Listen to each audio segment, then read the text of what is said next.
The Book of Numbers, chapter 1. The Lord spoke to Moses in the tent of meeting in the desert of Sinai on the first day of the second month of the second year after the Israelites came out of Egypt. He said, "Take a census of the whole Israelite community by their clans and families, listing every man by name, one by one. You and Aaron are to count according to their divisions all the men in Israel who are 20 years old or more and able to serve in the army. One man from each tribe, each of them the head of his family, is to help you. These are the names of the men who are to assist you. From Reuben, Eleazar son of Shedeur. From Simeon, Shalumiel son of Zurishaddai. From Judah, Nashon son of Aminadab. From Issachar, Nathanael son of Zuar. From Zebulun, Eliab son of Helon. From the sons of Joseph, from Ephraim, Elishama son of Amihud. From Manasseh, Gamaliel son of Padazur. From Benjamin, Abidan son of Gideoni. From Dan, Ahiezer son of Amishadai. From Asher, Pagiel son of Okran.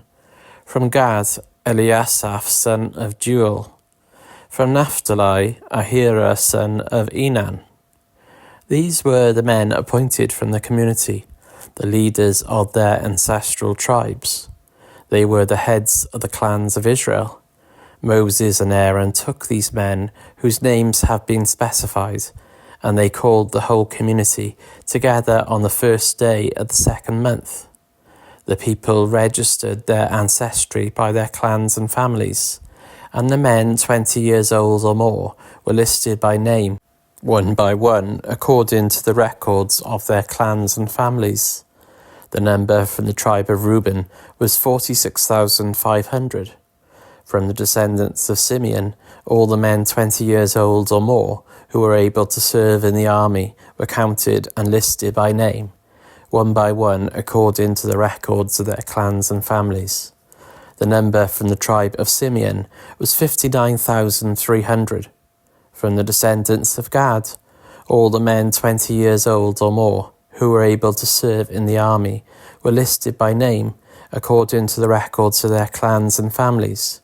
The number from the tribe of Gad was 45,650. From the descendants of Judah, all the men 20 years old or more who were able to serve in the army were listed by name according to the records of their clans and families. The number from the tribe of Judah was 74,600. From the descendants of Issachar, all the men 20 years old or more who were able to serve in the army were listed by name, according to the records of their clans and families. The number from the tribe of Issachar was 54,400. From the descendants of Zebulun, all the men 20 years old or more who were able to serve in the army were listed by name, according to the records of their clans and families. The number from the tribe of Zebulun was 57,400. From the sons of Joseph, from the descendants of Ephraim, all the men 20 years old or more who were able to serve in the army were listed by name, according to the records of their clans and families. The number from the tribe of Ephraim was 40,500. From the descendants of Manasseh, all the men 20 years old or more who were able to serve in the army were listed by name, according to the records of their clans and families. The number from the tribe of Manasseh was 32,200. From the descendants of Benjamin, all the men 20 years old or more who were able to serve in the army were listed by name, according to the records of their clans and families. The number from the tribe of Benjamin was 35,400. From the descendants of Dan, all the men 20 years old or more who were able to serve in the army were listed by name, according to the records of their clans and families. The number from the tribe of Dan was 62,700. From the descendants of Asher, all the men 20 years old or more who were able to serve in the army were listed by name, according to the records of their clans and families. The number from the tribe of Asher was 41,500. From the descendants of Naphtali, all the men 20 years old or more who were able to serve in the army were listed by name, according to the records of their clans and families. The number from the tribe of Naphtali was 53,400.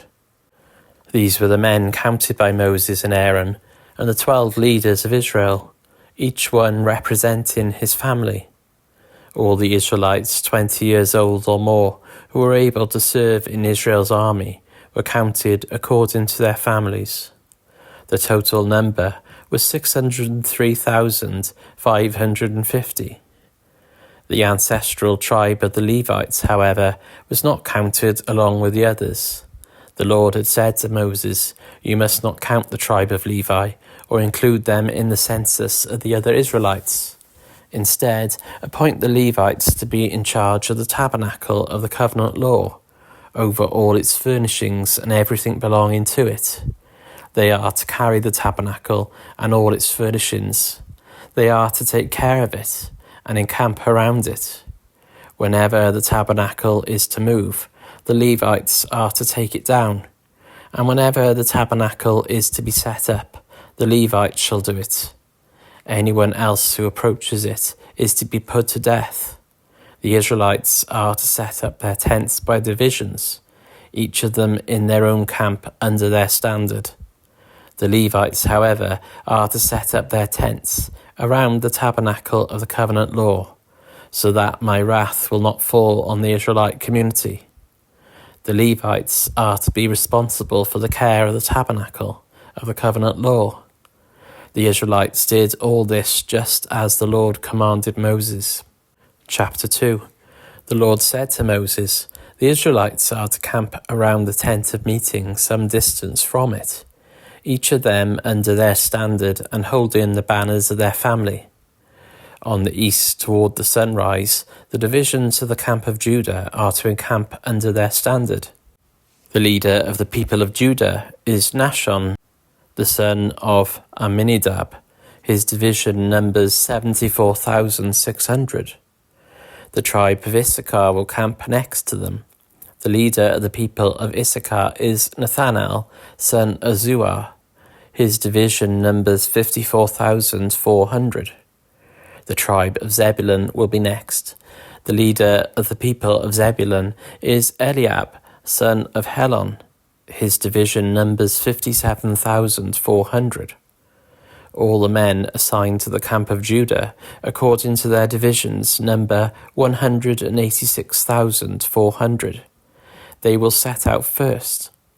On the south will be the divisions of the camp of Reuben under their standard. The leader of the people of Reuben is Eliezer, son of Shedeur.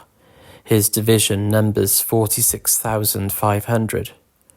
The tribe of Simeon will camp next to them. The leader of the people of Simeon is Shelumiel, son of Zurishaddai.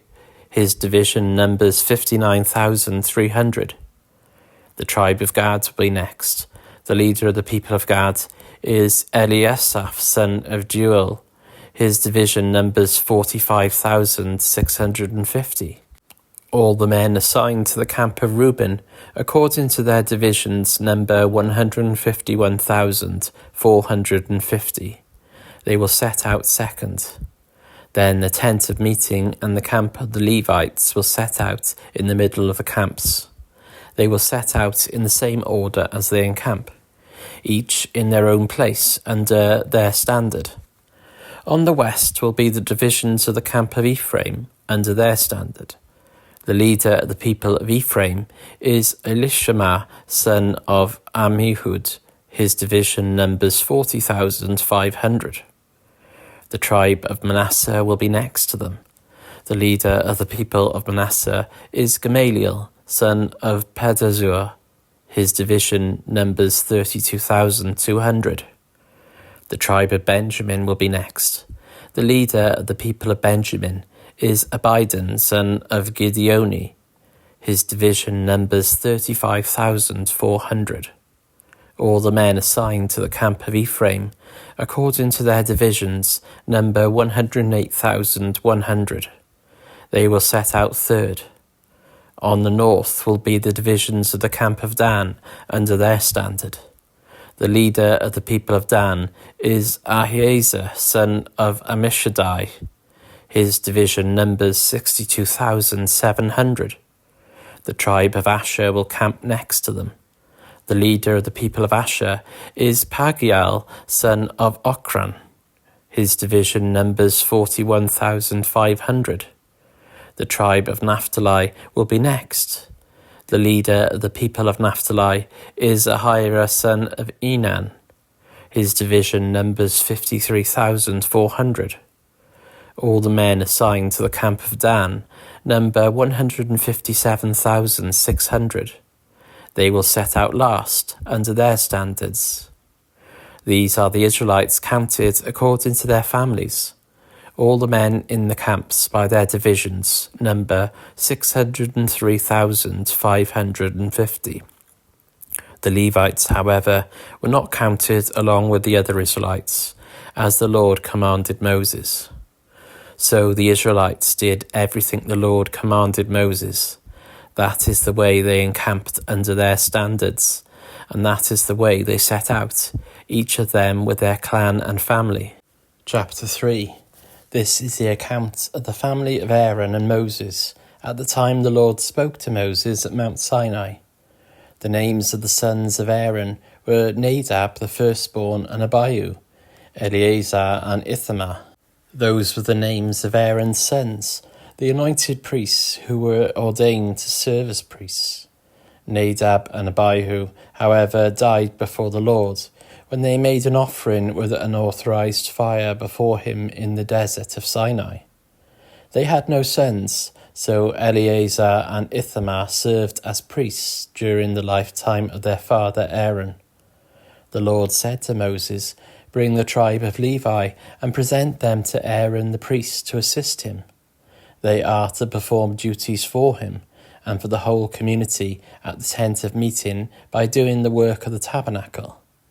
They are to take care of all the furnishings of the tent of meeting, fulfilling the obligations of the Israelites by doing the work of the tabernacle.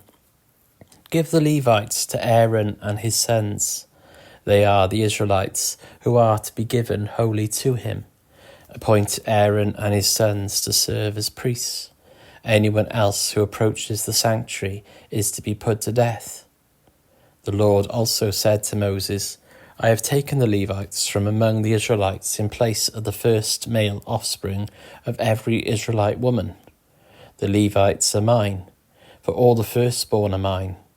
When I struck down all the firstborn in Egypt, I set apart for myself every firstborn in Israel, whether animal or human. They are to be mine. I am the Lord." The Lord said to Moses in the desert of Sinai, "Count the Levites by their families and clans. Count every male a month old or more."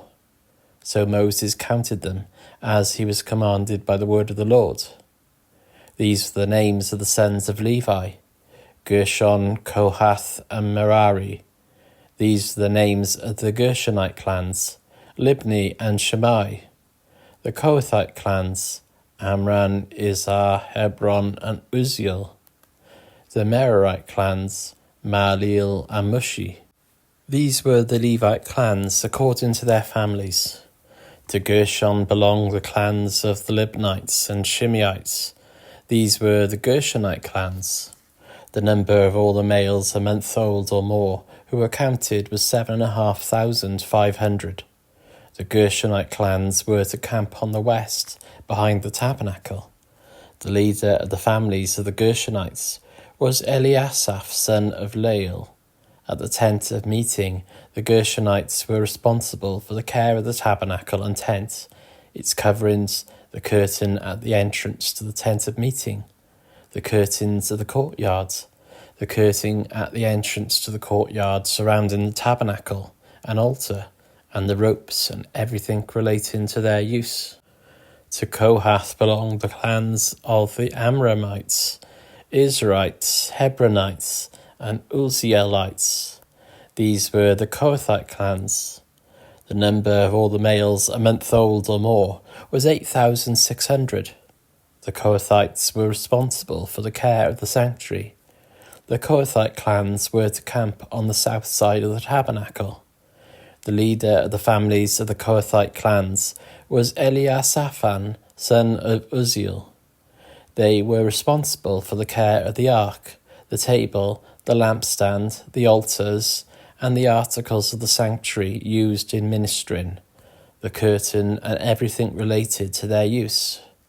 The chief leader of the Levites was Eleazar, son of Aaron, the priest. He was appointed over those who were responsible for the care of the sanctuary. To Merari belonged the clans of the Mahlites and the Mushites. These were the Merarite clans. The number of all the males a month old or more who were counted was 6,200. The leader of the families of the Merarite clans was Zuriel, son of Abihail. They were to camp on the north side of the tabernacle. The Merarites were appointed to take care of the frames of the tabernacle, its crossbars, posts, bases, all its equipment, and everything related to their use, as well as the posts of the surrounding courtyard with their bases, tent pegs, and ropes. Moses and Aaron and his sons were to camp to the east of the tabernacle, toward the sunrise, in front of the tent of meeting. They were responsible for the care of the sanctuary on behalf of the Israelites. Anyone else who approached the sanctuary was to be put to death. The total number of Levites counted at the Lord's command by Moses and Aaron, according to their clans, including every male a month old or more, was 22,000. The Lord said to Moses, "Count all the firstborn Israelite males who are a month old or more, and make a list of their names. Take the Levites for me in place of all the firstborn of the Israelites, and the livestock of the Levites in place of all the firstborn of the livestock of the Israelites. I am the Lord." So Moses counted all the firstborn of the Israelites, as the Lord commanded him. The total number of firstborn males a month old or more, listed by name, was 22,273. The Lord also said to Moses, "Take the Levites in place of all the firstborn of Israel, and the livestock of the Levites in place of their livestock. The Levites are to be mine. I am the Lord. To redeem the 273 firstborn Israelites who exceed the number of the Levites, collect 5 shekels for each one, according to the sanctuary shekel, which weighs 20 gerahs. Give the money for the redemption of the additional Israelites to Aaron and his sons." So Moses collected the redemption money from those who exceeded the number redeemed by the Levites. From the firstborn of the Israelites, he collected silver weighing 1,365 shekels. According to the sanctuary shekel, Moses gave the redemption money to Aaron and his sons, as he was commanded by the word of the Lord. Chapter 4. The Lord said to Moses and Aaron, "Take a census of the Kohathite branches of the Levites, by their clans and families. Count all the men from 30 to 50 years of age who come to serve in the work at the tent of meeting. This is the work of the Kohathites at the tent of meeting, the care of the most holy things.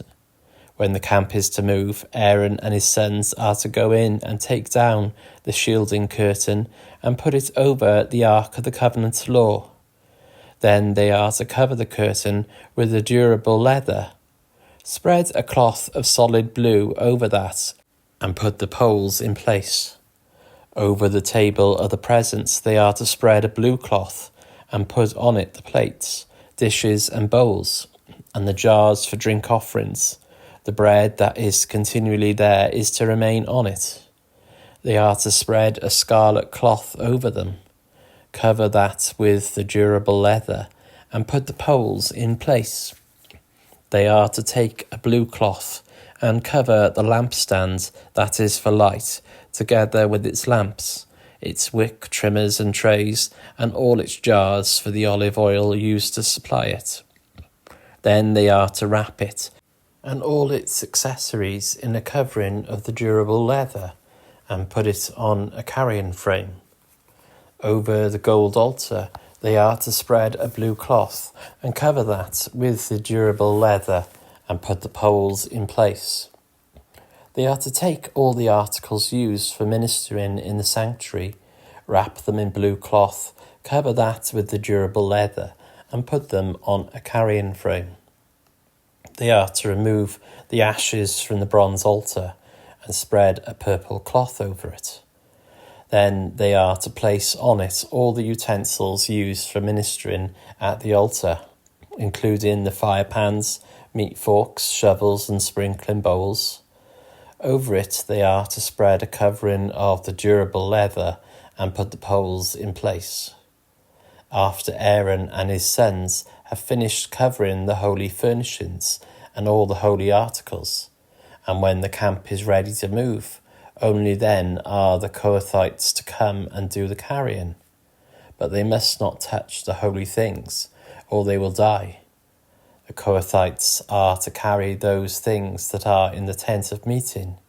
Eleazar, son of Aaron, the priest, is to have charge of the oil for the light, the fragrant incense, the regular grain offering, and the anointing oil. He is to be in charge of the entire tabernacle and everything in it, including its holy furnishings and articles. The Lord said to Moses and Aaron, "See that the Kohathite tribal clans are not destroyed from among the Levites, so that they may live and not die when they come near the most holy things. Do this for them. Aaron and his sons are to go into the sanctuary and assign to each man his work and what he is to carry. But the Kohathites must not go in to look at the holy things, even for a moment, or they will die." The Lord said to Moses, "Take a census also of the Gershonites by their families and clans. Count all the men from 30 to 50 years of age who come to serve in the work at the tent of meeting. This is the service of the Gershonite clans in their carrying and their other work.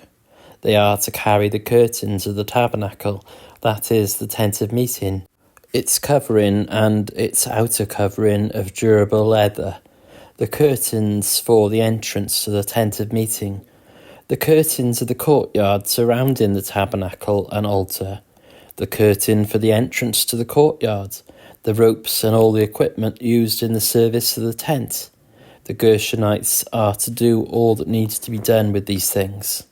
All their service, whether carrying or doing other work, is to be done under the direction of Aaron and his sons. You shall assign to them as their responsibility all they are to carry. This is the service of the Gershonite clans at the tent of meeting. Their duties are to be under the direction of Ithamar, son of Aaron the priest. Count the Merarites by their clans and families. Count all the men from 30 to 50 years of age who come to serve in the work at the tent of meeting.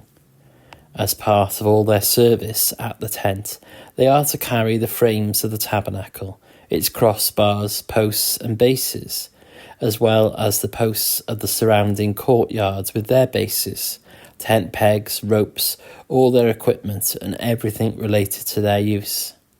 Assign to each man the specific things he is to carry. This is the service of the Merarite clans as they work at the tent of meeting, under the direction of Ithamar, son of Aaron the priest. Moses, Aaron, and the leaders of the community counted the Kohathites by their clans and families. All the men from 30 to 50 years of age who came to serve in the work at the tent of meeting, counted by clans, were 2,750. This was the total of all those in the Kohathite clans who served at the tent of meeting. Moses and Aaron counted them according to the Lord's command through Moses. The Gershonites were counted by their clans and families. All the men from 30 to 50 years of age who came to serve in the work at the tent of meeting, counted by their clans and families, were 2,630. This was the total of those in the Gershonite clans who served at the tent of meeting. Moses and Aaron counted them according to the Lord's command. The Merarites were counted by their clans and families.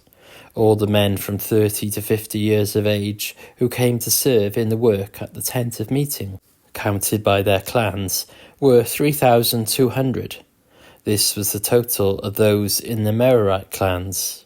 Moses and Aaron counted them according to the Lord's command through Moses. So Moses, Aaron, and the leaders of Israel counted all the Levites by their clans and families. All the men from 30 to 50 years of age who came to do the work of serving and carrying the tent of meeting numbered 8,580. At the Lord's command through Moses, each was assigned his work and told what to carry. Thus they were counted as the Lord commanded Moses. Chapter 5. The Lord said to Moses, "Command the Israelites to send away from the camp anyone who has a defiling skin disease, or a discharge of any kind, or who is ceremonially unclean because of a dead body. Send away male and female alike. Send them outside the camp, so they will not defile their camp, where I dwell among them." The Israelites did so. They sent them outside the camp. They did just as the Lord had instructed Moses. The Lord said to Moses, "Say to the Israelites, a man or a woman who wrongs another in any way, and so is unfaithful to the Lord, is guilty and must confess the sin they have committed. They must make full restitution for the wrong they have done. Add a fifth of the value to it, and give it all to the person they have wronged. But if that person has no close relative to whom restitution can be made for the wrong, the restitution belongs to the Lord and must be given to the priest along with the ram with which atonement is made for the wrongdoer. All the sacred contributions the Israelites bring to a priest will belong to him. Sacred things belong to their owners, but what they give to the priest will belong to the priest." Then the Lord said to Moses, "Speak to the Israelites and say to them, if a man's wife goes astray and is unfaithful to him, so that another man has sexual relations with her, and this is hidden from her husband, and her impurity is undetected, since there is no witness against her and she has not been caught in the act. And if feelings of jealousy come over her husband, and he suspects his wife and she is impure, or if he is jealous and suspects her even though she is not impure, then he is to take his wife to the priest. He must also take an offering of 1/10 of an ephah of barley flour on her behalf. He must not pour olive oil on it or put incense on it, because it is a grain offering for jealousy, a reminder offering to draw attention to wrongdoing. The priest shall bring her and have her stand before the Lord. Then he shall take some holy water in a clay jar and put some dust from the tabernacle floor into the water. After the priest has had the woman stand before the Lord, he shall loosen her hair and place in her hands the reminder offering, the grain offering for jealousy, while he himself holds the bitter water that brings a curse. Then the priest shall put the woman under oath and say to her, if no other man has had sexual relations with you, and you have not gone astray and become impure while married to your husband, may this bitter water that brings a curse not harm you. But if you have gone astray while married to your husband, and you have made yourself impure by having sexual relations with a man other than your husband, here the priest is to put the woman under this curse. May the Lord cause you to become a curse among your people when he makes your womb miscarry and your abdomen swell. May this water that brings a curse enter your body, so that your abdomen swells or your womb miscarries. Then the woman is to say, Amen, so be it. The priest is to write these curses on a scroll and then wash them off into the bitter water. He shall make the woman drink the bitter water that brings a curse, and this water that brings a curse and causes bitter suffering will enter her. The priest is to take from her hands the grain offering for jealousy, wave it before the Lord, and bring it to the altar. The priest is then to take a handful of the grain offering as a memorial offering and burn it on the altar. After that, he is to have the woman drink the water. If she has made herself impure and been unfaithful to her husband, this will be the result.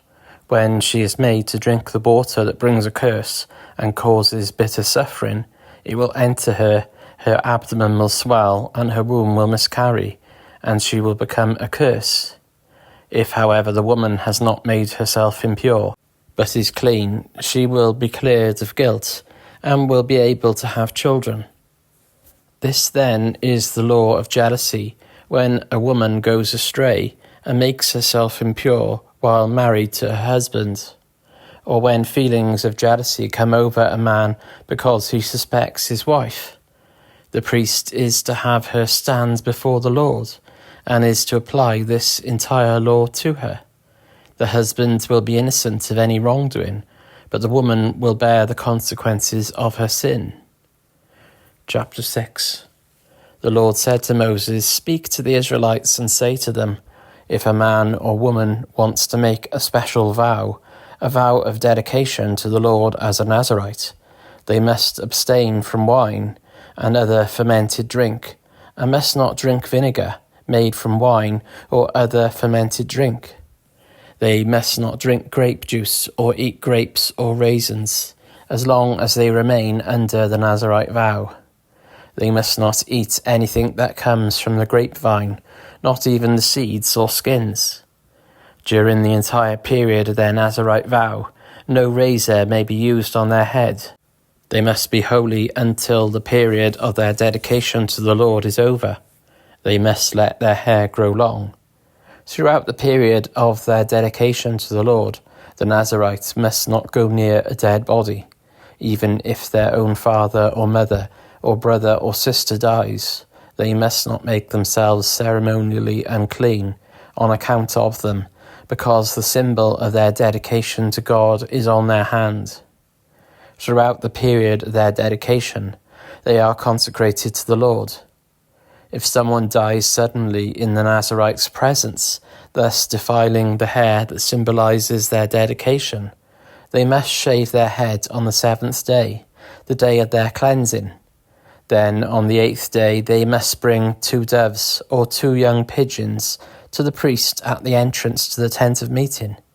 The priest is to offer one as a sin offering and the other as a burnt offering to make atonement for the Nazirite, because they sinned by being in the presence of a dead body. That same day they are to consecrate their head again. They must rededicate themselves to the Lord for the same period of dedication, and must bring a year-old male lamb as a guilt offering. The previous days do not count because they became defiled during their period of dedication.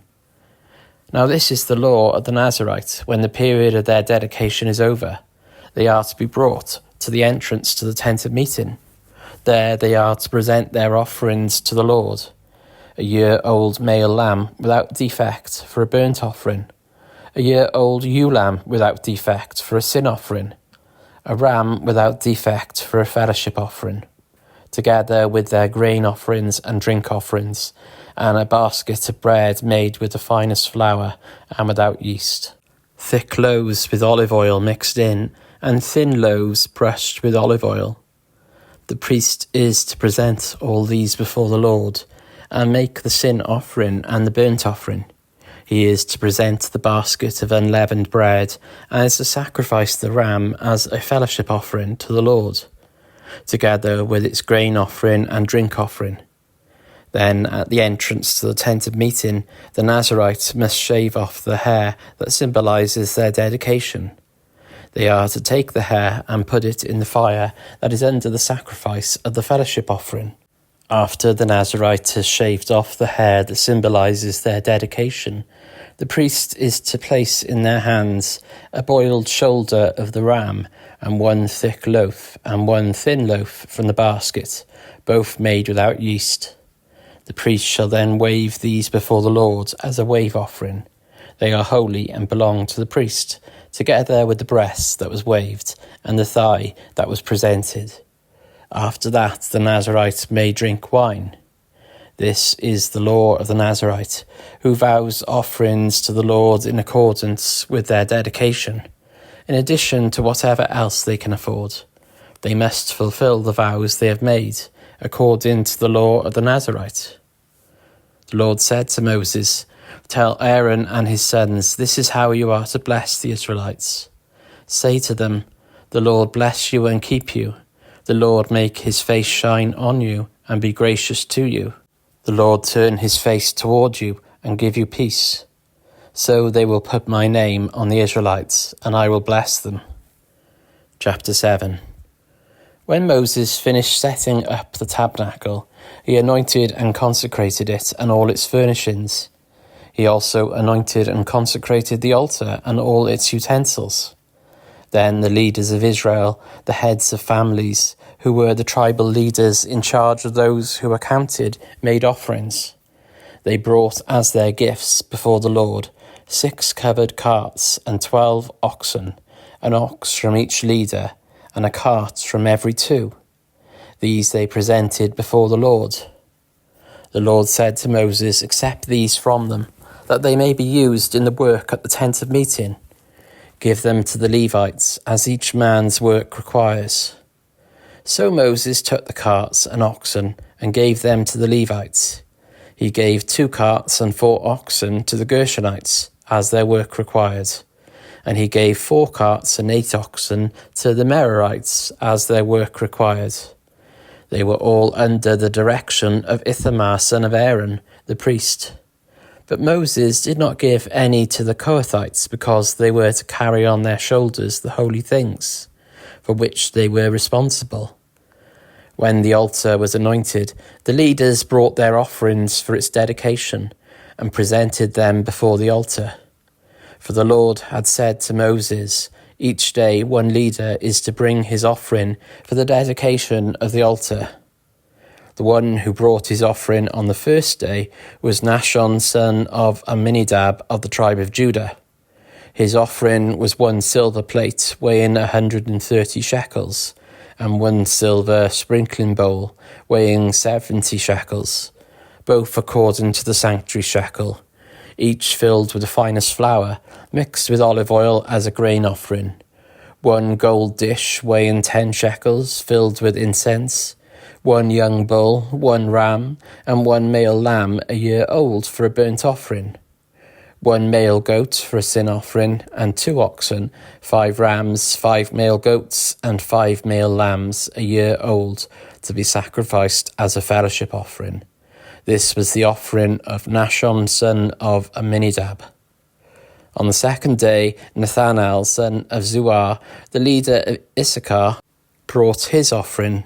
The offering he brought was 1 silver plate weighing 130 shekels, and 1 silver sprinkling bowl weighing 70 shekels, both according to the sanctuary shekel, each filled with the finest flour, mixed with olive oil as a grain offering.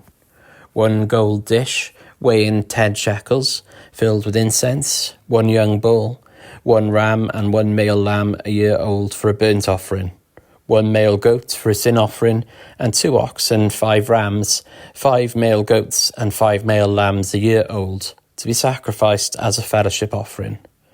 This was the offering of Nathanael son of Zuar. On the third day, Eliab son of Helon, the leader of the people of Zebulun, brought his offering. His offering was 1 silver plate weighing 130 shekels, and 1 silver sprinkling bowl weighing 70 shekels, both according to the sanctuary shekel, each filled with the finest flour, mixed with olive oil as a grain offering. 1 gold dish weighing 10 shekels, filled with incense, 1 young bull, 1 ram, and 1 male lamb a year old for a burnt offering, 1 male goat for a sin offering, and 2 oxen, 5 rams, 5 male goats, and 5 male lambs a year old, to be sacrificed as a fellowship offering. This was the offering of Eliab son of Helon. On the fourth day, Eleazar son of Shedeur, the leader of the people of Reuben, brought his offering.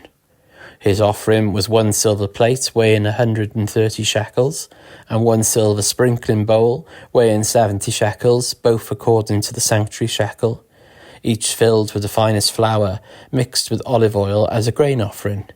1 gold dish weighing 10 shekels, filled with incense, 1 young bull, 1 ram, and 1 male lamb a year old for a burnt offering. 1 male goat for a sin offering, and 2 oxen, 5 rams, 5 male goats, and 5 male lambs a year old, to be sacrificed as a fellowship offering. This was the offering of Eleazar son of Shedeur. On the 5th day, Shelumiel son of Zurishaddai, the leader of the people of Simeon, brought his offering. His offering was 1 silver plate, weighing 130 shekels, and 1 silver sprinkling bowl, weighing 70 shekels, both according to the sanctuary shekel, each filled with the finest flour, mixed with olive oil as a grain offering. 1 gold dish, weighing 10 shekels, filled with incense, 1 young bull, 1 ram, and 1 male lamb a year old for a burnt offering.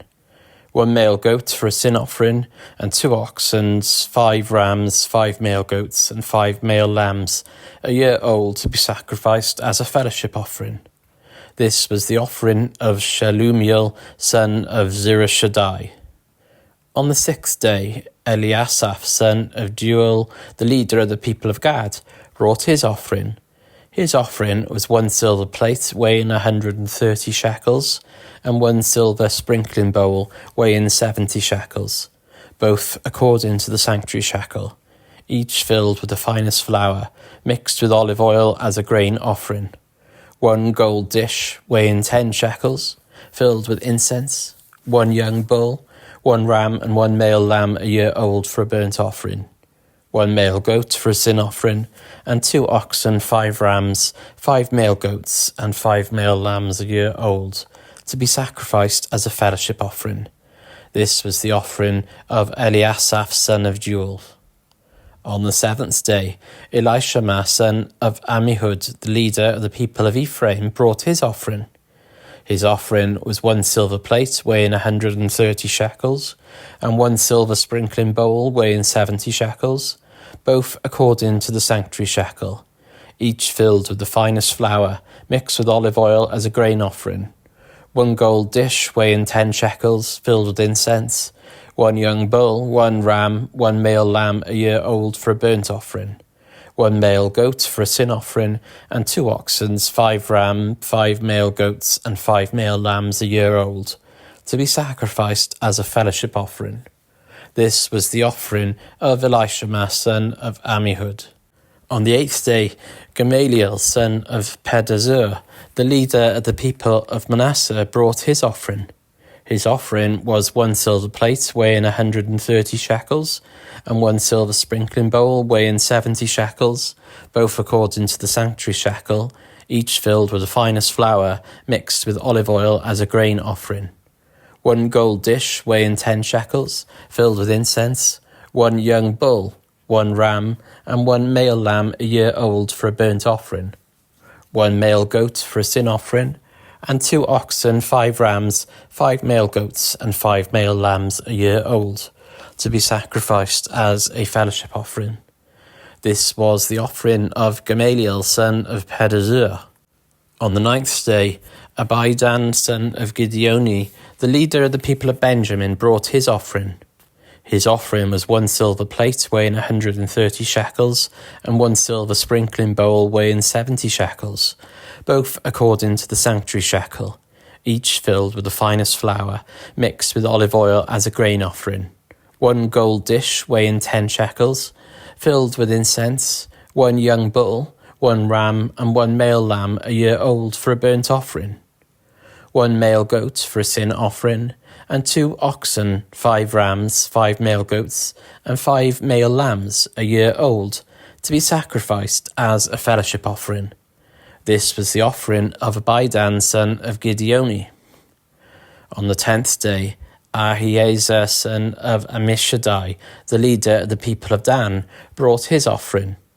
His offering was 1 silver plate weighing 130 shekels, and 1 silver sprinkling bowl weighing 70 shekels, both according to the sanctuary shekel, each filled with the finest flour, mixed with olive oil as a grain offering, 1 gold dish weighing 10 shekels, filled with incense, 1 young bull, 1 ram, and 1 male lamb a year old for a burnt offering, 1 male goat for a sin offering, and 2 oxen, 5 rams, 5 male goats, and 5 male lambs a year old, to be sacrificed as a fellowship offering. This was the offering of Ahiezer son of Ammishaddai. On the 11th day, Pagiel son of Ochran, the leader of the people of Asher, brought his offering.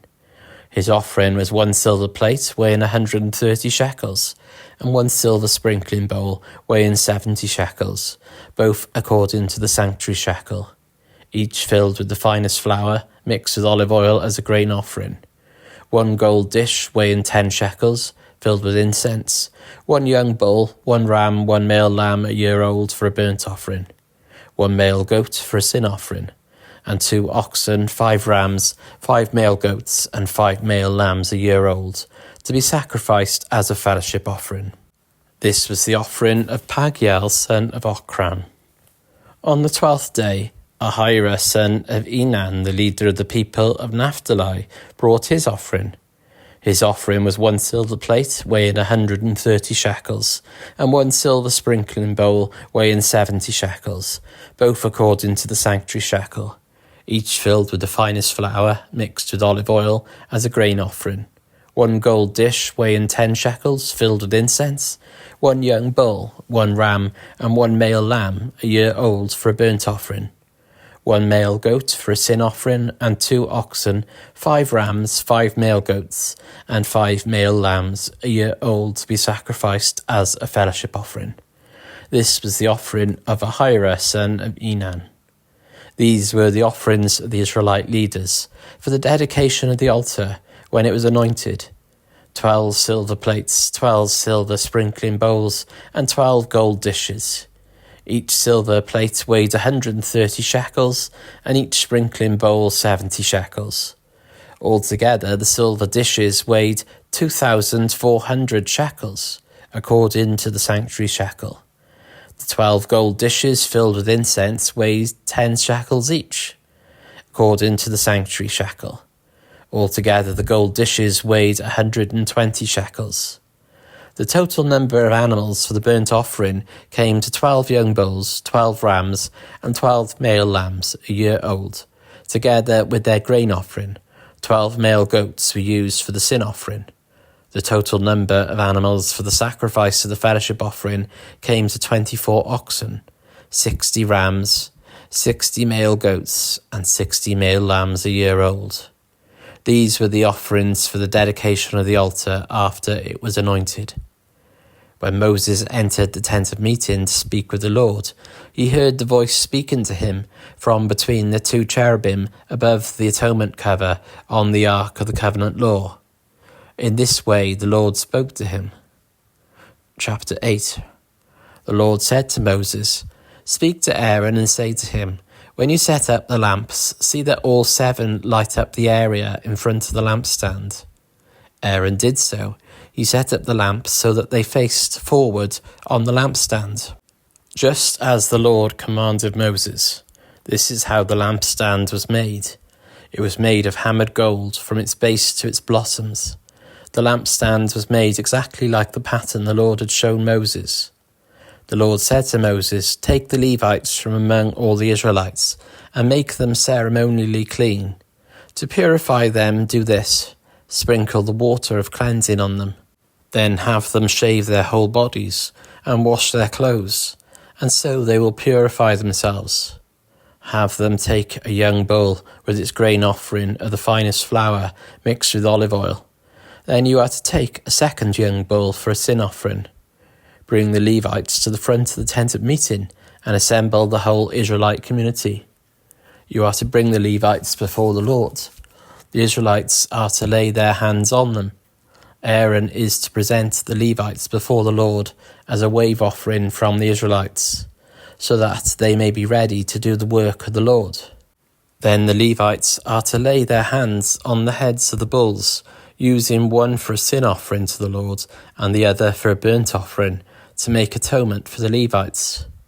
Had the Levites stand in front of Aaron and his sons and then present them as a wave offering to the Lord. In this way you are to set the Levites apart from the other Israelites, and the Levites will be mine. After you have purified the Levites and presented them as a wave offering, they are to come to do their work at the tent of meeting. They are the Israelites who are to be given wholly to me. I have taken them as my own in place of the firstborn, the first male offspring from every Israelite woman. Every firstborn male in Israel, whether human or animal, is mine. When I struck down all the firstborn in Egypt, I set them apart for myself, and I have taken the Levites in place of all the firstborn sons in Israel. From among all the Israelites, I have given the Levites as gifts to Aaron and his sons to do the work at the tent of meeting on behalf of the Israelites, and to make atonement for them, so that no plague will strike the Israelites when they go near the sanctuary. Moses, Aaron, and the whole Israelite community did with the Levites just as the Lord commanded Moses. The Levites purified themselves and washed their clothes.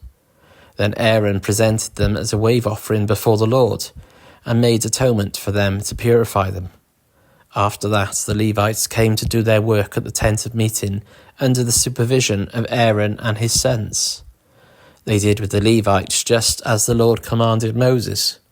The Lord said to Moses, "This applies to the Levites. Men 25 years old or more shall come to take part in the work at the tent of meeting. But at the age of 50 they must retire from their regular service and work no longer. They may assist their brothers in performing their duties at the tent of meeting, but they themselves must not do the work. This then is how you are to assign the responsibilities of the Levites." Chapter 9. The Lord spoke to Moses in the desert of Sinai in the first month of the second year after they came out of Egypt. He said, "Have the Israelites celebrate the Passover at the appointed time. Celebrate it at the appointed time, at twilight on the 14th day of this month, in accordance with all its rules and regulations." So Moses told the Israelites to celebrate the Passover, and they did so in the desert of Sinai at twilight on the 14th day of the first month. The Israelites did everything just as the Lord commanded Moses, but some of them could not celebrate the Passover on that day, because they were ceremonially unclean on account of a dead body. So they came to Moses and Aaron that same day and said to Moses, "We have become unclean because of a dead body. But why should we be kept from presenting the Lord's offering with the other Israelites at the appointed time?" Moses answered them, "Wait until I find out what the Lord commands concerning you." Then the Lord said to Moses, "Tell the Israelites, when any of you or your descendants are unclean because of a dead body, or are away on a journey, they are still to celebrate the Lord's Passover, but they are to do it on the 14th day of the second month at twilight. They are to eat the lamb, together with unleavened bread and bitter herbs. They must not leave any of it till morning, or break any of its bones. When they celebrate the Passover, they must follow all the regulations. But if anyone who is ceremonially unclean and not on a journey fails to celebrate the Passover, they must be cut off from their people for not presenting the Lord's offering at the appointed time. They will bear the consequences of their sin. A foreigner residing among you is also to celebrate the Lord's Passover in accordance with its rules and regulations. You must have the same regulations for both the foreigner and the native born. On the day the tabernacle, the tent of the covenant law, was set up, the cloud covered it. From evening till morning the cloud above the tabernacle looked like fire. That is how it continued to be. The cloud covered it, and at night it looked like fire. Whenever the cloud lifted from above the tent, the Israelites set out. Wherever the cloud settled, the Israelites encamped. At the Lord's command the Israelites set out, and at his command they encamped. As long as the cloud stayed over the tabernacle, they remained in camp. When the cloud remained over the tabernacle a long time, the Israelites obeyed the Lord's order and did not set out. Sometimes the cloud was over the tabernacle only a few days. At the Lord's command they would encamp, and then at his command they would set out. Sometimes the cloud stayed only from evening till morning, and when it lifted in the morning they set out. Whether by day or by night, whenever the cloud lifted, they set out. Whether the cloud stayed over the tabernacle for 2 days or a month or a year, the Israelites would remain in camp and not set out. But when it lifted, they would set out. At the Lord's command they encamped, and at the Lord's command they set out. They obeyed the Lord's order, in accordance with his command through Moses. Chapter 10. The Lord said to Moses, "Make 2 trumpets of hammered silver, and use them for calling the community together and for having the camp set out. When both are sounded, the whole community is to assemble before you at the entrance to the tent of meeting. If only one is sounded, the leaders, the heads of the clans of Israel, are to assemble before you. When a trumpet blast is sounded, the tribes camping on the east are to set out. At the sounding of a second blast, the camps on the south are to set out. The blast will be the signal for setting out. To gather the assembly, blow the trumpets, but not with the signal for setting out. The sons of Aaron, the priests, are to blow the trumpets. This is to be a lasting ordinance for you and the generations to come. When you go into battle in your own land against an enemy who is oppressing you, sound the blast on the trumpets. Then you will be remembered by the Lord your God and rescued from your enemies. Also, at your times of rejoicing, your appointed festivals and new moon feasts, you are to sound the trumpets over your burnt offerings and fellowship offerings, and they will be a memorial for you before your God. I am the Lord your God.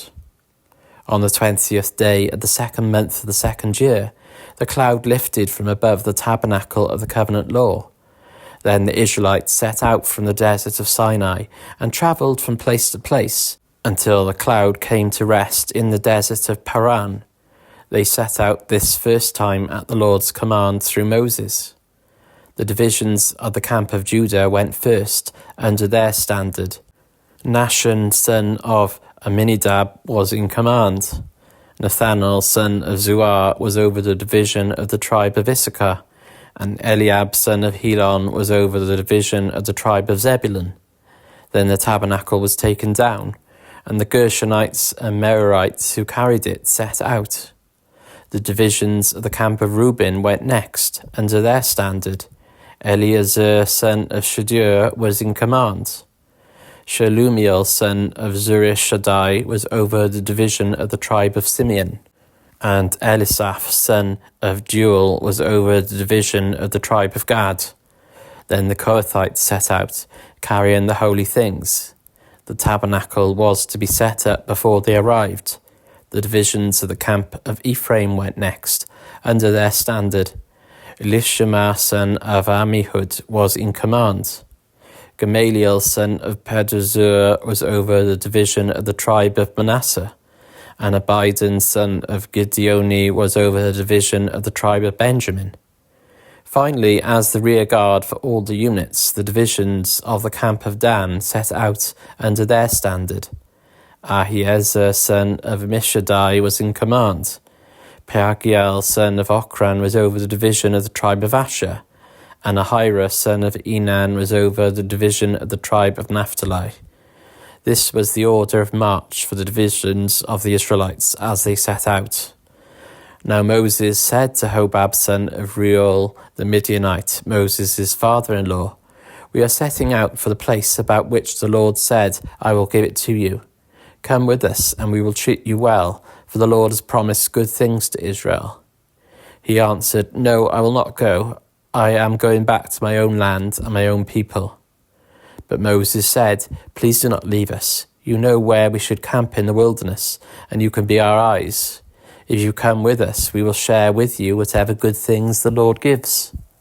So they set out from the mountain of the Lord and travelled for 3 days. The ark of the covenant of the Lord went before them, during those 3 days to find them a place to rest. The cloud of the Lord was over them by day when they set out from the camp. Whenever the ark set out, Moses said, "Rise up, Lord, may your enemies be scattered. May your foes flee before you." Whenever it came to rest, he said, "Return, Lord, to the countless thousands of Israel." Chapter 11. Now the people complained about their hardships in the hearing of the Lord, and when he heard them, his anger was aroused. Then fire from the Lord burned among them and consumed some of the outskirts of the camp. When the people cried out to Moses, he prayed to the Lord, and the fire died down. So that place was called Taberah, because fire from the Lord had burned among them. The rabble with them began to crave other food, and again the Israelites started wailing and said, "If only we had meat to eat. We remember the fish we ate in Egypt at no cost. Also the cucumbers, melons, leeks, onions and garlic. But now we have lost our appetite. We never see anything but this manna." The manna was like coriander seed and looked like resin. The people went around gathering it, and then ground it in a hand mill or crushed it in a mortar. They cooked it in a pot or made it into loaves, and it tasted like something made with olive oil. When the dew settled on the camp at night, the manna also came down. Moses heard the people of every family wailing at the entrance to their tents. The Lord became exceedingly angry, and Moses was troubled. He asked the Lord, "Why have you brought this trouble on your servant? What have I done to displease you, that you put the burden of all these people on me? Did I conceive all these people? Did I give them birth? Why do you tell me to carry them in my arms, as a nurse carries an infant, to the land you promised on oath to their ancestors? Where can I get meat for all these people? They keep wailing at me, 'Give us meat to eat.' I cannot carry all these people by myself. The burden is too heavy for me. If this is how you are going to treat me, please go ahead and kill me, if I have found favor in your eyes, and do not let me face my own ruin." The Lord said to Moses, "Bring me 70 of Israel's elders, who are known to you as leaders and officials among the people. Have them come to the tent of meeting, that they may stand there with you. I will come down and speak with you there, and I will take some of the power of the Spirit that is on you and put it on them. They will share the burden of the people with you, so that you will not have to carry it alone.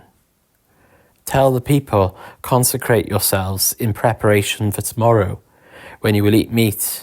The Lord heard you when you wailed, 'If only we had meat to eat, we were better off in Egypt.' Now the Lord will give you meat, and you will eat it.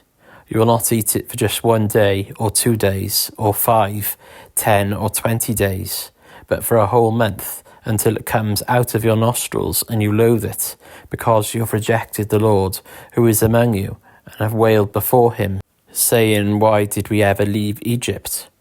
But Moses said, 'Here I am among 600,000 men on foot, and you say, I will give them meat to eat for a whole month. Would they have enough if flocks and herds were slaughtered for them? Would they have enough if all the fish in the sea were caught for them?' The Lord answered Moses, 'Is the Lord's arm too short? Now you will see whether or not what I say will come true for you.' So Moses went out and told the people what the Lord had said. He brought together 70 of their elders and had them stand around the tent. Then the Lord came down in the cloud and spoke with him. And he took some of the power of the Spirit that was on him and put it on the 70 elders. When the Spirit rested on them, they prophesied, but did not do so again.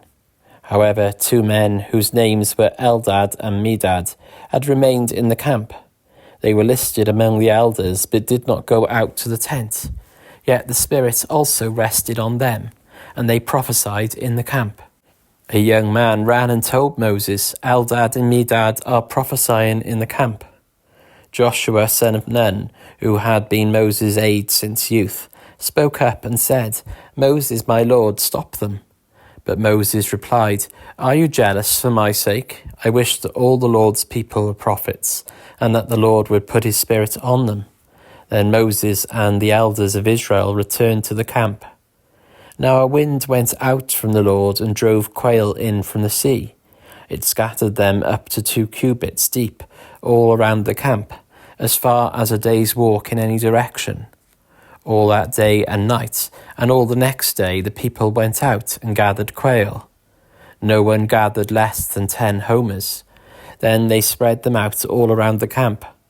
But while the meat was still between their teeth, and before it could be consumed, the anger of the Lord burned against the people, and he struck them with a severe plague. Therefore the place was named Kibroth Hattaavah, because there they buried the people who had craved other food. From Kibroth Hattaavah the people travelled to Hazeroth and stayed there. Chapter 12.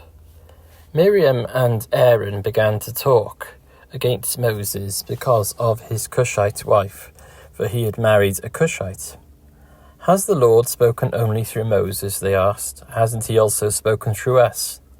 And the Lord heard this. Now Moses was a very humble man, more humble than anyone else on the face of the earth. At once the Lord said to Moses, Aaron, and Miriam, "Come out to the tent of meeting, all 3 of you." So the 3 of them went out. Then the Lord came down in a pillar of cloud. He stood at the entrance to the tent and summoned Aaron and Miriam. When the 2 of them stepped forward, he said, "Listen to my words. When there is a prophet among you, I, the Lord, reveal myself to them in visions. I speak to them in dreams. But this is not true of my servant Moses. He is faithful in all my house. With him I speak face to face, clearly and not in riddles. He sees the form of the Lord. Why then were you not afraid to speak against my servant Moses?" The anger of the Lord burned against them, and he left them. When the cloud lifted from above the tent, Miriam's skin was leprous. It became as white as snow. Aaron turned toward her and saw that she had a defiling skin disease. And he said to Moses, "Please, my Lord, I ask you not to hold against us the sin we have so foolishly committed. Do not let her be like a stillborn infant coming from its mother's womb with its flesh half eaten away." So Moses cried out to the Lord, "Please, God, heal her." The Lord replied to Moses, "If her father had spit in her face, would she not have been in disgrace for 7 days? Confine her outside the camp for 7 days. After that she can be brought back." So Miriam was confined outside the camp for 7 days, and the people did not move on till she was brought back. After that the people left Hazeroth and encamped in the desert of Paran. Chapter 13. The Lord said to Moses, "Send some men to explore the land of Canaan, which I am giving to the Israelites. From each ancestral tribe send one of its leaders." So at the Lord's command, Moses sent them out from the desert of Paran. All of them were leaders of the Israelites. These are their names. From the tribe of Reuben, Shammua son of Zakur. From the tribe of Simeon, Shaphat son of Hori. From the tribe of Judah, Caleb son of Jephunneh. From the tribe of Issachar, Igal son of Joseph. From the tribe of Ephraim, Hoshea son of Nun. From the tribe of Benjamin, Palti son of Raphu. From the tribe of Zebulun, Gadiel son of Sodi. From the tribe of Manasseh, a tribe of Joseph, Gadi son of Susi. From the tribe of Dan, Amiel son of Gamali. From the tribe of Asher, Sethur son of Michael. From the tribe of Naphtali, Nabi son of Vossi. From the tribe of Gad, Geuel son of Maki. These are the names of the men Moses sent to explore the land. Moses gave Hoshea son of Nun the name Joshua. When Moses sent them to explore Canaan, he said, "Go up through the Negev and on into the hill country. See what the land is like, and whether the people who live there are strong or weak, few or many. What kind of land do they live in? Is it good or bad? What kind of towns do they live in? Are they unwalled or fortified? How is the soil? Is it fertilized or poor? Are there trees in it or not? Do your best to bring back some of the fruit of the land. It was the season for the first ripe grapes. So they went up and explored the land from the desert of Zin as far as Rehob, towards Lebo Hamath. They went up through the Negev and came to Hebron, where Ahiman, Sheshai, and Talmi, the descendants of Anak, lived. Hebron had been built 7 years before Zoan in Egypt. When they reached the valley of Eshcol, they cut off a branch bearing a single cluster of grapes. 2 of them carried it on a pole between them, along with some pomegranates and figs. That place was called the Valley of Eshcol because of the cluster of grapes the Israelites cut off there. At the end of 40 days they returned from exploring the land. They came back to Moses and Aaron and the whole Israelite community at Kadesh, in the desert of Paran.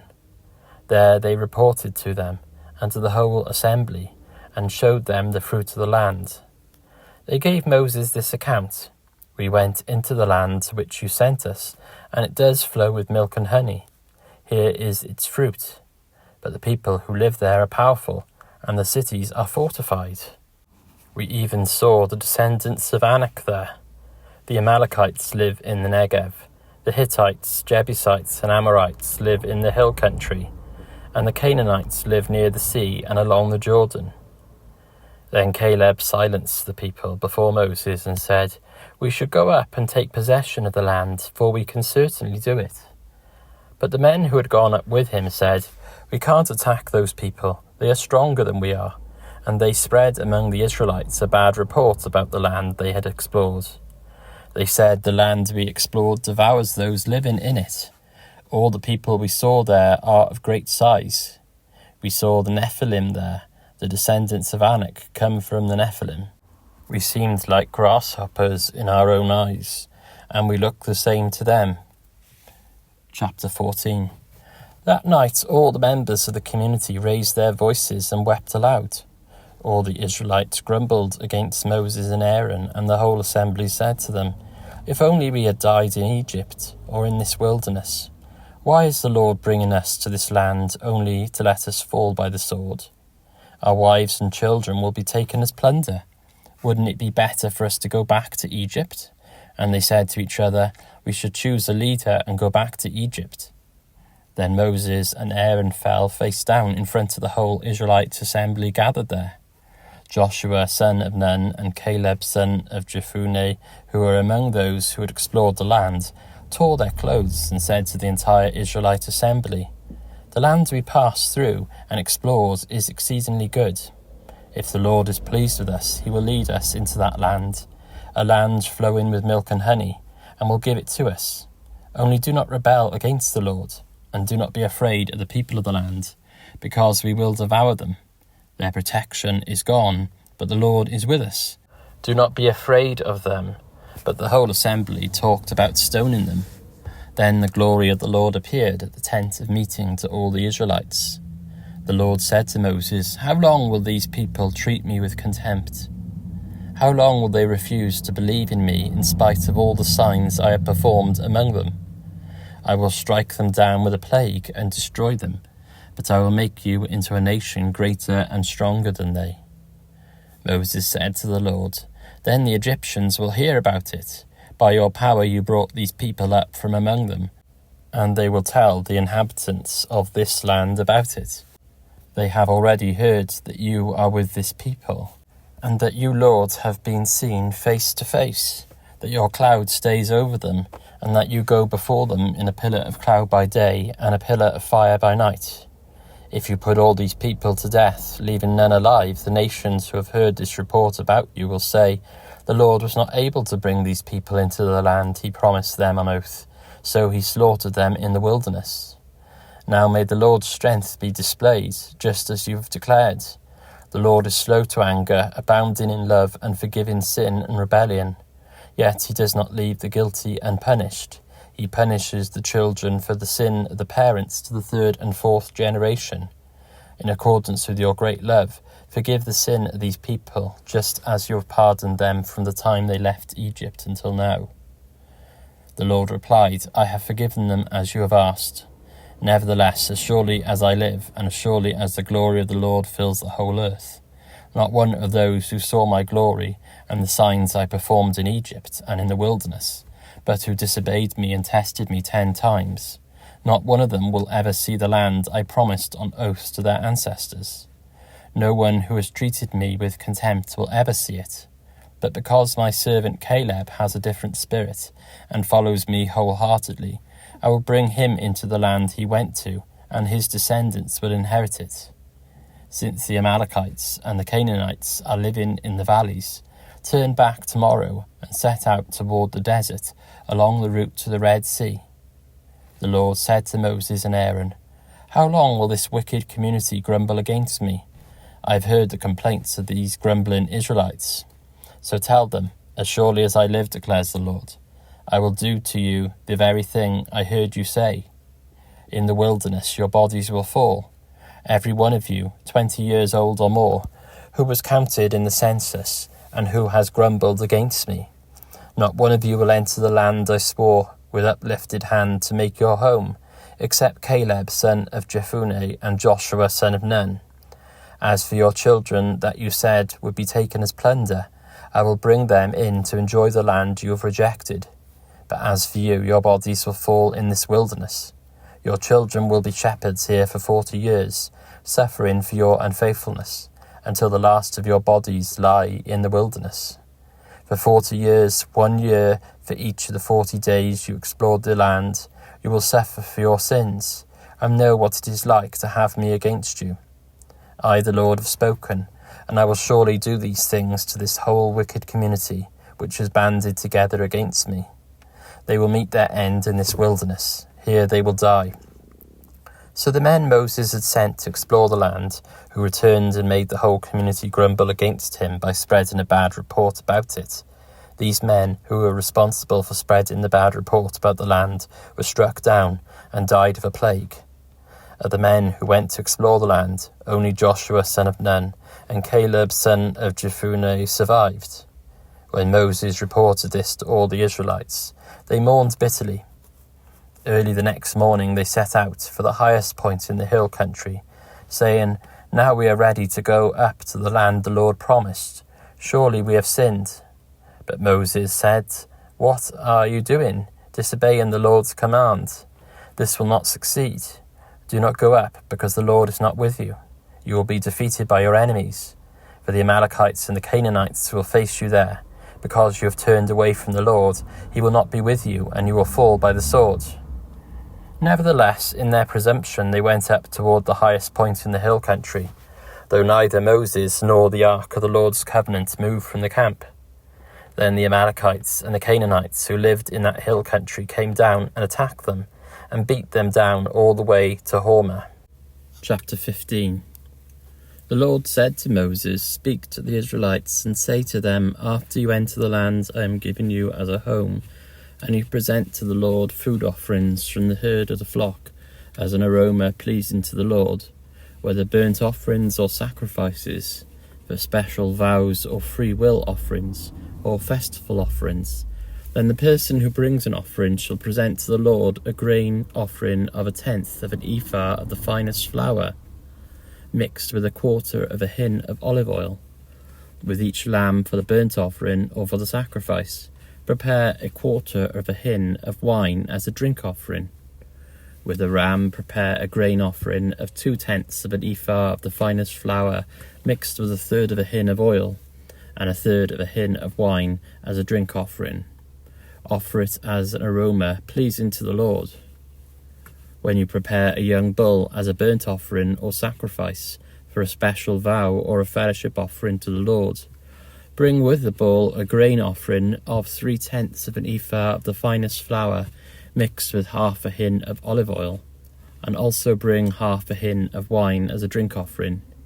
This will be a food offering, an aroma pleasing to the Lord. Each bull or ram, each lamb or young goat is to be prepared in this manner. Do this for each one, for as many as you prepare. Everyone who is native born must do these things in this way when they present a food offering as an aroma pleasing to the Lord. For the generations to come, Whenever a foreigner or anyone else living among you presents a food offering as an aroma pleasing to the Lord, they must do exactly as you do. The community is to have the same rules for you and for the foreigner residing among you. This is a lasting ordinance for the generations to come. You and the foreigner shall be the same before the Lord. The same laws and regulations will apply both to you and to the foreigner residing among you. The Lord said to Moses, "Speak to the Israelites and say to them, when you enter the land to which I am taking you, and you eat the food of the land, present a portion as an offering to the Lord. Present a loaf from the first of your ground meal, and present it as an offering from the threshing floor. Throughout the generations to come, you are to give this offering to the Lord from the first of your ground meal.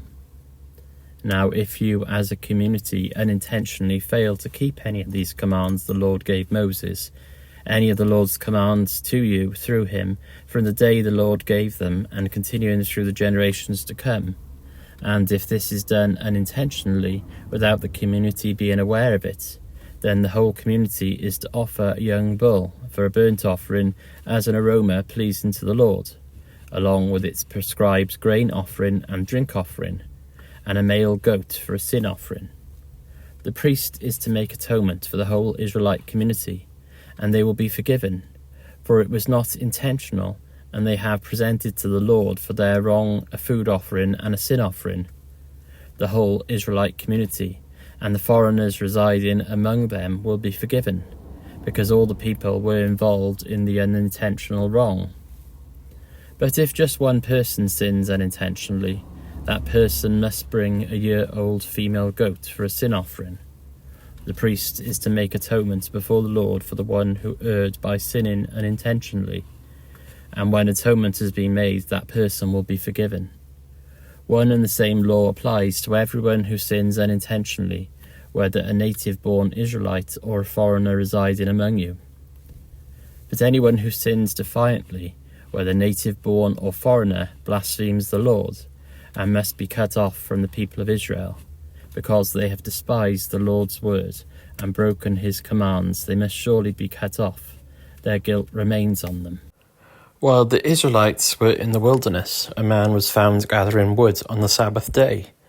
Those who found him gathering wood brought him to Moses and Aaron and the whole assembly, and they kept him in custody, because it was not clear what should be done to him. Then the Lord said to Moses, "The man must die. The whole assembly must stone him outside the camp." So the assembly took him outside the camp and stoned him to death, as the Lord commanded Moses. The Lord said to Moses, "Speak to the Israelites and say to them, throughout the generations to come you are to make tassels on the corners of your garments, with a blue cord on each tassel. You will have these tassels to look at, and so you will remember all the commands of the Lord, that you may obey them and not prostitute yourselves by chasing after the lusts of your own hearts and eyes. Then you will remember to obey all my commands, and will be consecrated to your God. I am the Lord your God, who brought you out of Egypt to be your God. I am the Lord your God." Chapter 16. Korah, son of Izhar, the son of Kohath, the son of Levi, and certain Reubenites, Dathan and Abiram, son of Eliab, and On, son of Peleth, became insolent and rose up against Moses. With them were 250 Israelite men, well-known community leaders, who had been appointed members of the council. They came as a group to oppose Moses and Aaron and said to them, "You have gone too far. The whole community is holy, every one of them, and the Lord is with them. Why then do you set yourselves above the Lord's assembly?" When Moses heard this, he fell face down. Then he said to Korah and all his followers, "In the morning the Lord will show you who belongs to him and who is holy, and he will have that person come near him. The man he chooses he will cause to come near him. You, Korah, and all your followers are to do this. Take censers, and tomorrow put burning coals and incense in them before the Lord. The man the Lord chooses will be the one who is holy. You Levites have gone too far." Moses also said to Korah, "Now listen, you Levites. Isn't it enough for you that the God of Israel has separated you from the rest of the Israelite community and brought you near himself to do the work at the Lord's tabernacle and to stand before the community and minister to them? He has brought you and all your fellow Levites near himself, and now you are trying to get the priesthood too. It is against the Lord that you and all your followers have banded together. Who is Aaron that you should grumble against him?" Then Moses summoned Dathan and Abiram, the sons of Eliab. But they said, "We will not come. Isn't it enough that you have brought us up out of a land flowing with milk and honey to kill us in the wilderness? And now you also want to lord it over us. Moreover, you haven't brought us into a land flowing with milk and honey, or given us an inheritance of fields and vineyards. Do you want to treat these men like slaves? No, we will not come." Then Moses became very angry and said to the Lord, "Do not accept their offering. I have not taken so much as a donkey from them, nor have I wronged any of them." Moses said to Korah, "You and all your followers are to appear before the Lord tomorrow, you and they and Aaron.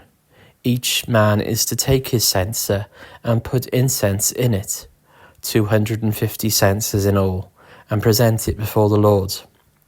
You and Aaron are to present your censers also." So each of them took his censer, put burning coals and incense in it, and stood with Moses and Aaron at the entrance to the tent of meeting. When Korah had gathered all his followers in opposition to them at the entrance to the tent of meeting, the glory of the Lord appeared to the entire assembly. The Lord said to Moses and Aaron, "Separate yourselves from this assembly, so I can put an end to them at once." But Moses and Aaron fell face down and cried out, "O God, the God who gives breath to all living things, will you be angry with the entire assembly when only one man sins?" Then the Lord said to Moses, "Say to the assembly, move away from the tents of Korah, Dathan and Abiram." Moses got up and went to Dathan and Abiram, and the elders of Israel followed him. He warned the assembly, "Move back from the tents of these wicked men. Do not touch anything belonging to them, or you will be swept away because of all their sins." So they moved away from the tents of Korah, Dathan and Abiram. Dathan and Abiram had come out and were standing with their wives, children and little ones at the entrances to their tents. Then Moses said, "This is how you will know that the Lord has sent me to do all these things, and that it was not my idea. If these men die a natural death and suffer the fate of all mankind, then the Lord has not sent me. But if the Lord brings about something totally new, and the earth opens its mouth and swallows them, with everything that belongs to them, and they go down alive into the realm of the dead, then you will know that these men have treated the Lord with contempt." As soon as he had finished saying all this, the ground under them split apart, and the earth opened its mouth and swallowed them and their households, and all those associated with Korah, together with their possessions. They went down alive into the realm of the dead, with everything they owned. The earth closed over them, and they perished and were gone from the community.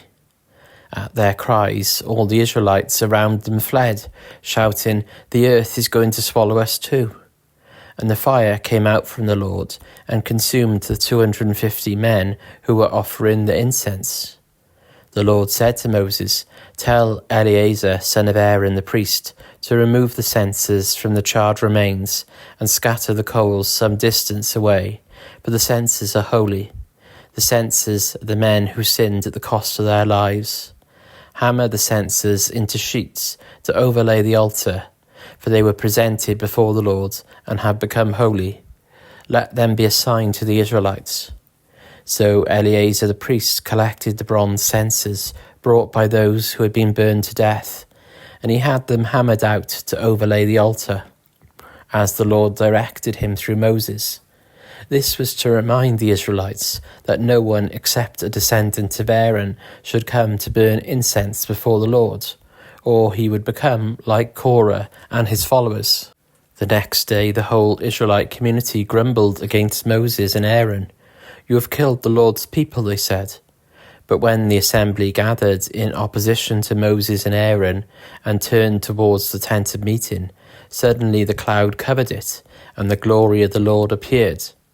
Then Moses and Aaron went to the front of the tent of meeting, and the Lord said to Moses, "Get away from this assembly, so I can put an end to them at once." And they fell face down.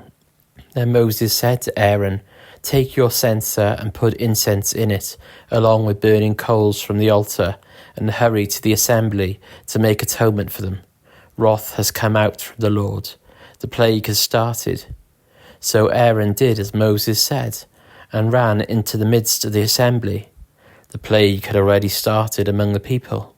But Aaron offered incense and made atonement for them. He stood between the living and the dead, and the plague stopped. But 14,700 people died from the plague, in addition to those who had died because of Korah. Then Aaron returned to Moses at the entrance to the tent of meeting, for the plague had stopped. Chapter 17.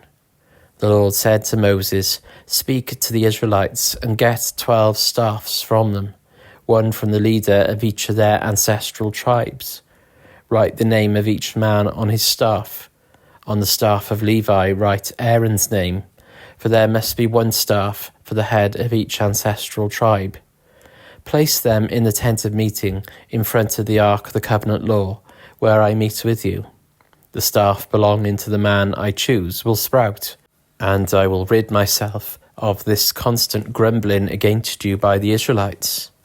So Moses spoke to the Israelites, and their leaders gave him 12 staffs, one for the leader of each of their ancestral tribes. And Aaron's staff was among them. Moses placed the staffs before the Lord in the tent of the covenant law. The next day Moses entered the tent and saw that Aaron's staff, which represented the tribe of Levi, had not only sprouted but had budded, blossomed and produced almonds. Then Moses brought out all the staffs from the Lord's presence to all the Israelites. They looked at them, and each of the leaders took his own staff. The Lord said to Moses, "Put back Aaron's staff in front of the ark of the covenant law, to be kept as a sign to the rebellious. This will put an end to their grumbling against me, so that they will not die." Moses did just as the Lord commanded him. The Israelites said to Moses, "We will die. We are lost. We are all lost. Anyone who even comes near the tabernacle of the Lord will die. Are we all going to die?" Chapter 18. The Lord said to Aaron, "You and your sons and your family are to bear the responsibility for offences connected with the sanctuary, and you and your sons alone are to bear the responsibility for offences connected with the priesthood. Bring your fellow Levites from your ancestral tribe to join you and assist you when you and your sons minister before the tent of the covenant law. They are to be responsible to you and are to perform all the duties of the tent. But they must not go near the furnishings of the sanctuary or the altar, otherwise both they and you will die. They are to join you and be responsible for the care of the tent of meeting, all the work at the tent, and no one else may come near where you are. You are to be responsible for the care of the sanctuary and the altar, so that my wrath will not fall on the Israelites again. I myself have selected your fellow Levites from among the Israelites as a gift to you, dedicated to the Lord, to do the work at the tent of meeting. But only you and your sons may serve as priests in connection with everything at the altar and inside the curtain. I am giving you the service of the priesthood as a gift. Anyone else who comes near the sanctuary is to be put to death." Then the Lord said to Aaron, "I myself have put you in charge of the offerings presented to me. All the holy offerings the Israelites give me, I give to you and your sons as your portion, your perpetual share.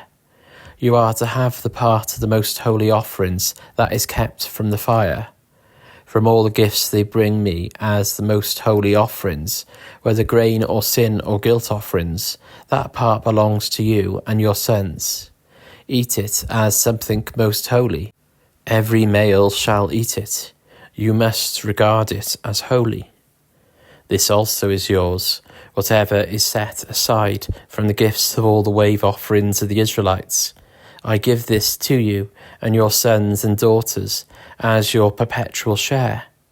Everyone in your household who is ceremonially clean may eat it.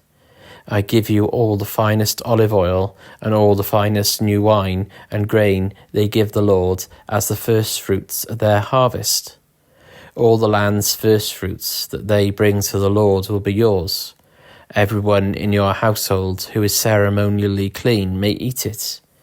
Everything in Israel that is devoted to the Lord is yours. The first offspring of every womb, both human and animal, that is offered to the Lord is yours. But you must redeem every firstborn son and every firstborn male of unclean animals.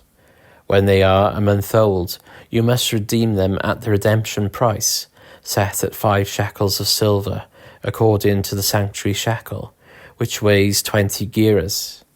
But you must not redeem the firstborn of a cow, a sheep, or a goat. They are holy. Splash their blood against the altar, and burn their fat as a food offering, an aroma pleasing to the Lord. Their meat is to be yours, just as the breast of the wave offering and the right thigh are yours. Whatever is set aside from the holy offerings the Israelites present to the Lord, I give to you and your sons and daughters as your perpetual share. It is an everlasting covenant of salt before the Lord for both you and your offspring. The Lord said to Aaron, You will have no inheritance in their land, nor will you have any share among them. I am your share and your inheritance among the Israelites. I give to the Levites all the tithes in Israel as their inheritance, in return for the work they do while serving at the tent of meeting. From now on, the Israelites must not go near the tent of meeting, or they will bear the consequences of their sin and die. It is the Levites who are to do the work at the tent of meeting and bear the responsibility for any offences they commit against it. This is a lasting ordinance for the generations to come. They will receive no inheritance among the Israelites. Instead, I give to the Levites as their inheritance the tithes that the Israelites present as an offering to the Lord. That is why I said concerning them, they will have no inheritance among the Israelites. The Lord said to Moses, Speak to the Levites and say to them, When you receive from the Israelites the tithe I give you as your inheritance, you must present 1/10 of that tithe as the Lord's offering. Your offering will be reckoned to you as grain from the threshing floor or juice from the winepress. In this way you also will present an offering to the Lord from all the tithes you receive from the Israelites. From these tithes you must give the Lord's portion to Aaron the priest. You must present as the Lord's portion the best and holiest part of everything given to you. Say to the Levites, when you present the best part, it will be reckoned to you as the product of the threshing floor or the winepress. You and your households may eat the rest of it anywhere, for it is your wages for your work at the tent of meeting.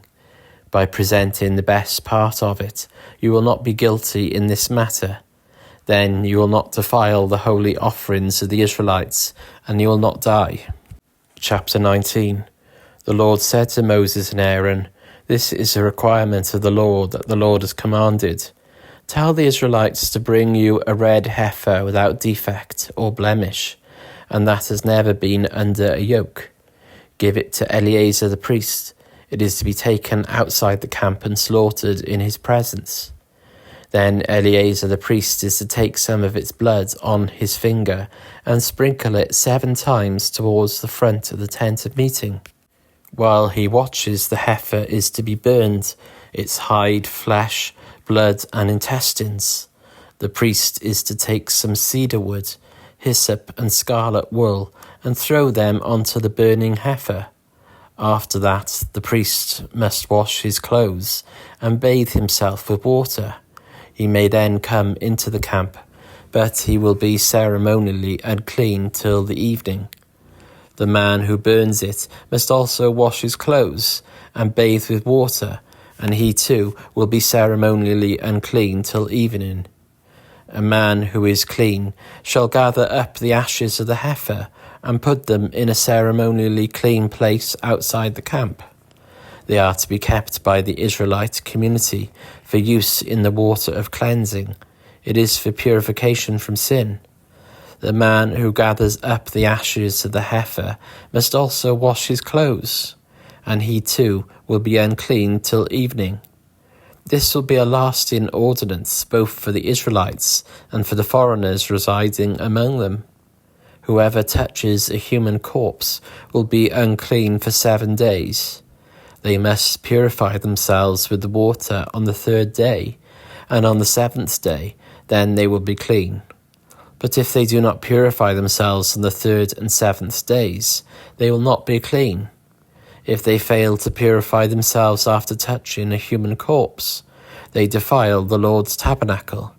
They must be cut off from Israel, because the water of cleansing has not been sprinkled on them. They are unclean. Their uncleanness remains on them. This is the law that applies when a person dies in a tent. Anyone who enters the tent and anyone who is in it will be unclean for 7 days.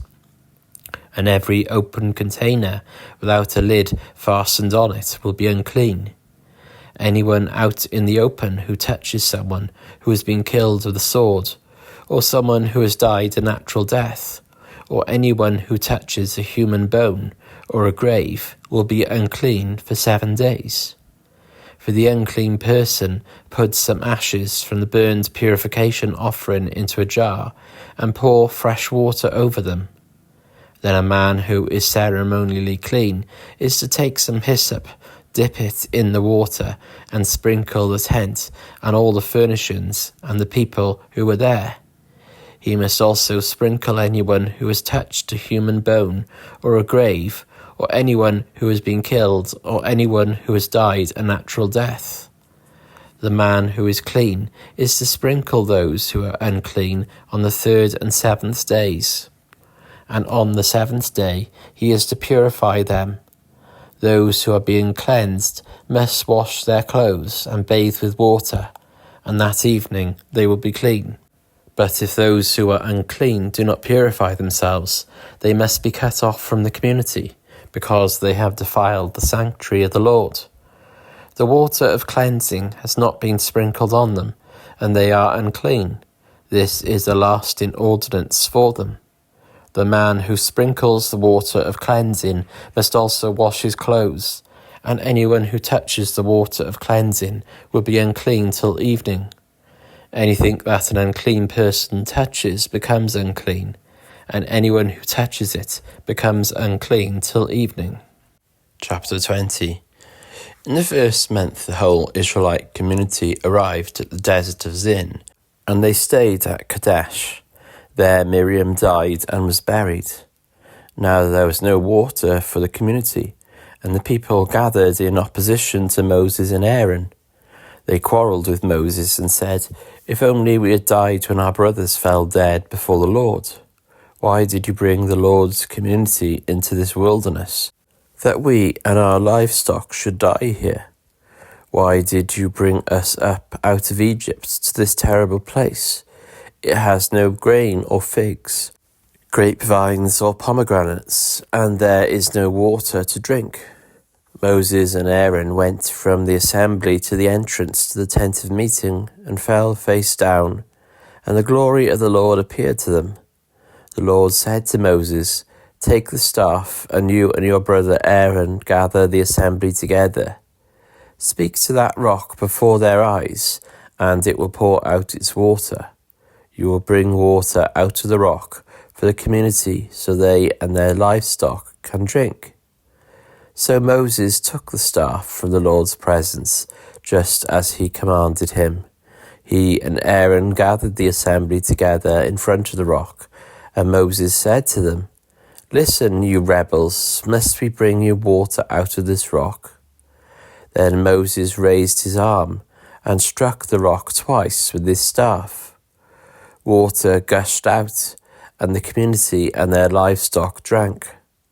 But the Lord said to Moses and Aaron, because you did not trust in me enough to honour me as holy in the sight of the Israelites, you will not bring this community into the land I give them. These were the waters of Meribah, where the Israelites quarrelled with the Lord, and where he was proved holy among them. Moses sent messengers from Kadesh to the king of Edom, saying, This is what your brother Israel says. You know about all the hardships that have come on us. Our ancestors went down into Egypt, and we lived there many years. The Egyptians mistreated us and our ancestors, but when we cried out to the Lord, he heard our cry, and sent an angel and brought us out of Egypt.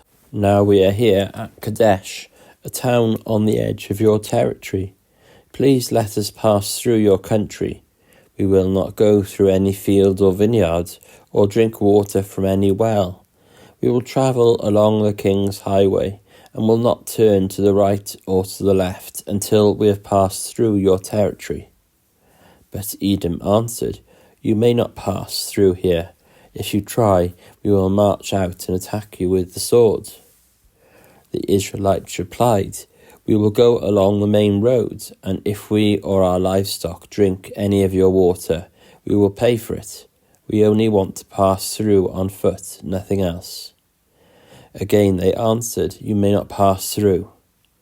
Then Edom came out against them with a large and powerful army. Since Edom refused to let them go through their territory, Israel turned away from them. The whole Israelite community set out from Kadesh and came to Mount Hor. At Mount Hor, near the border of Edom, the Lord said to Moses and Aaron, Aaron will be gathered to his people. He will not enter the land I give the Israelites, because both of you rebelled against my command at the waters of Meribah. Get Aaron and his son Eleazar, and take them up Mount Hor. Remove Aaron's garments and put them on his son Eleazar. For Aaron will be gathered to his people. He will die there. Moses did as the Lord commanded. They went up Mount Hor in the sight of the whole community. Moses removed Aaron's garments and put them on his son Eleazar. And Aaron died there on top of the mountain. Then Moses and Eleazar came down from the mountain, and when the whole community learned that Aaron had died, all the Israelites mourned for him 30 days. Chapter 21.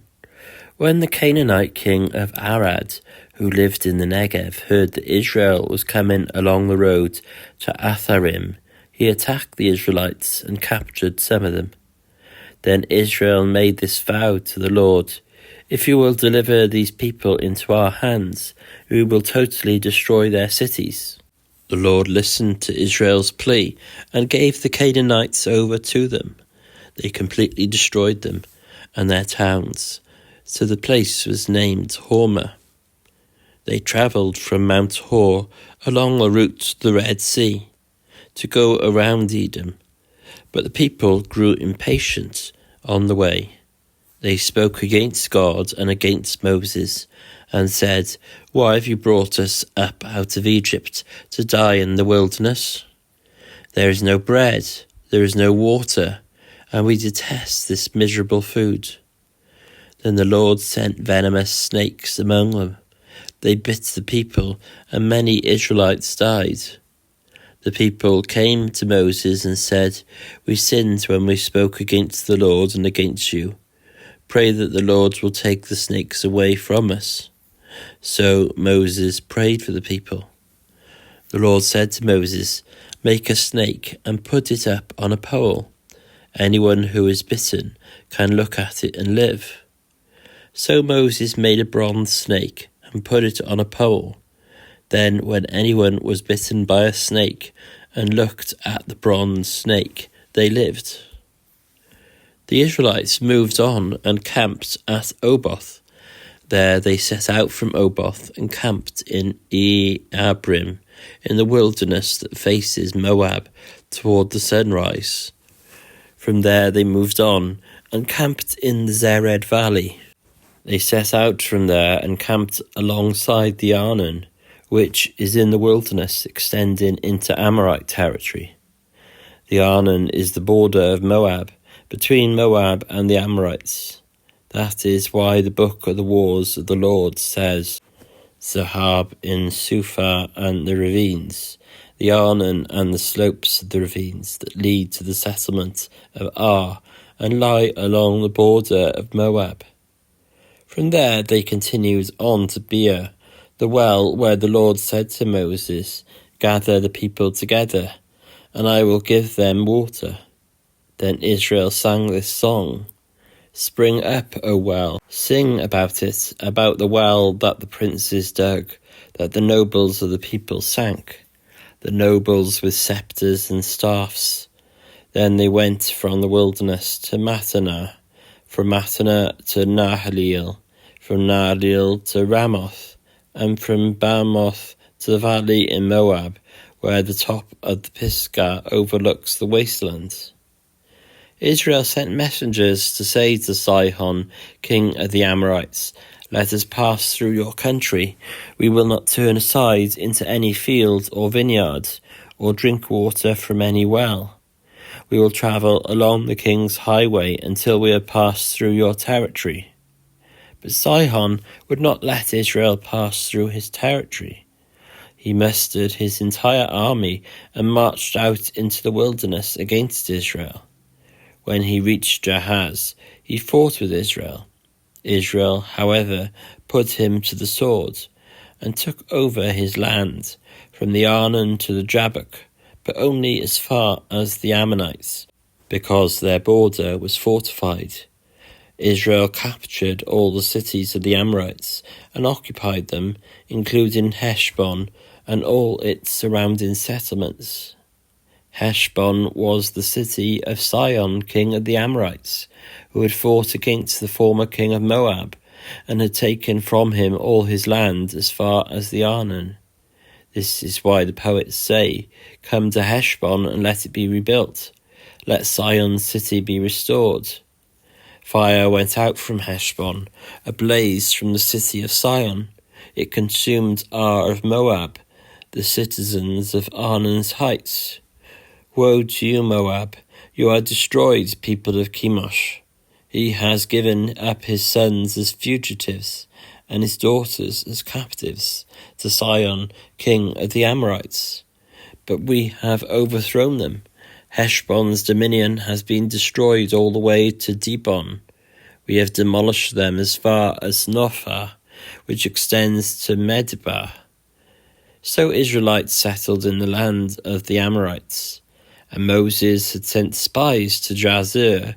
The Israelites captured its surrounding settlements and drove out the Amorites who were there. Then they turned and went up along the road to Bashan, and Og king of Bashan and his whole army marched out to meet them in battle at Edrei.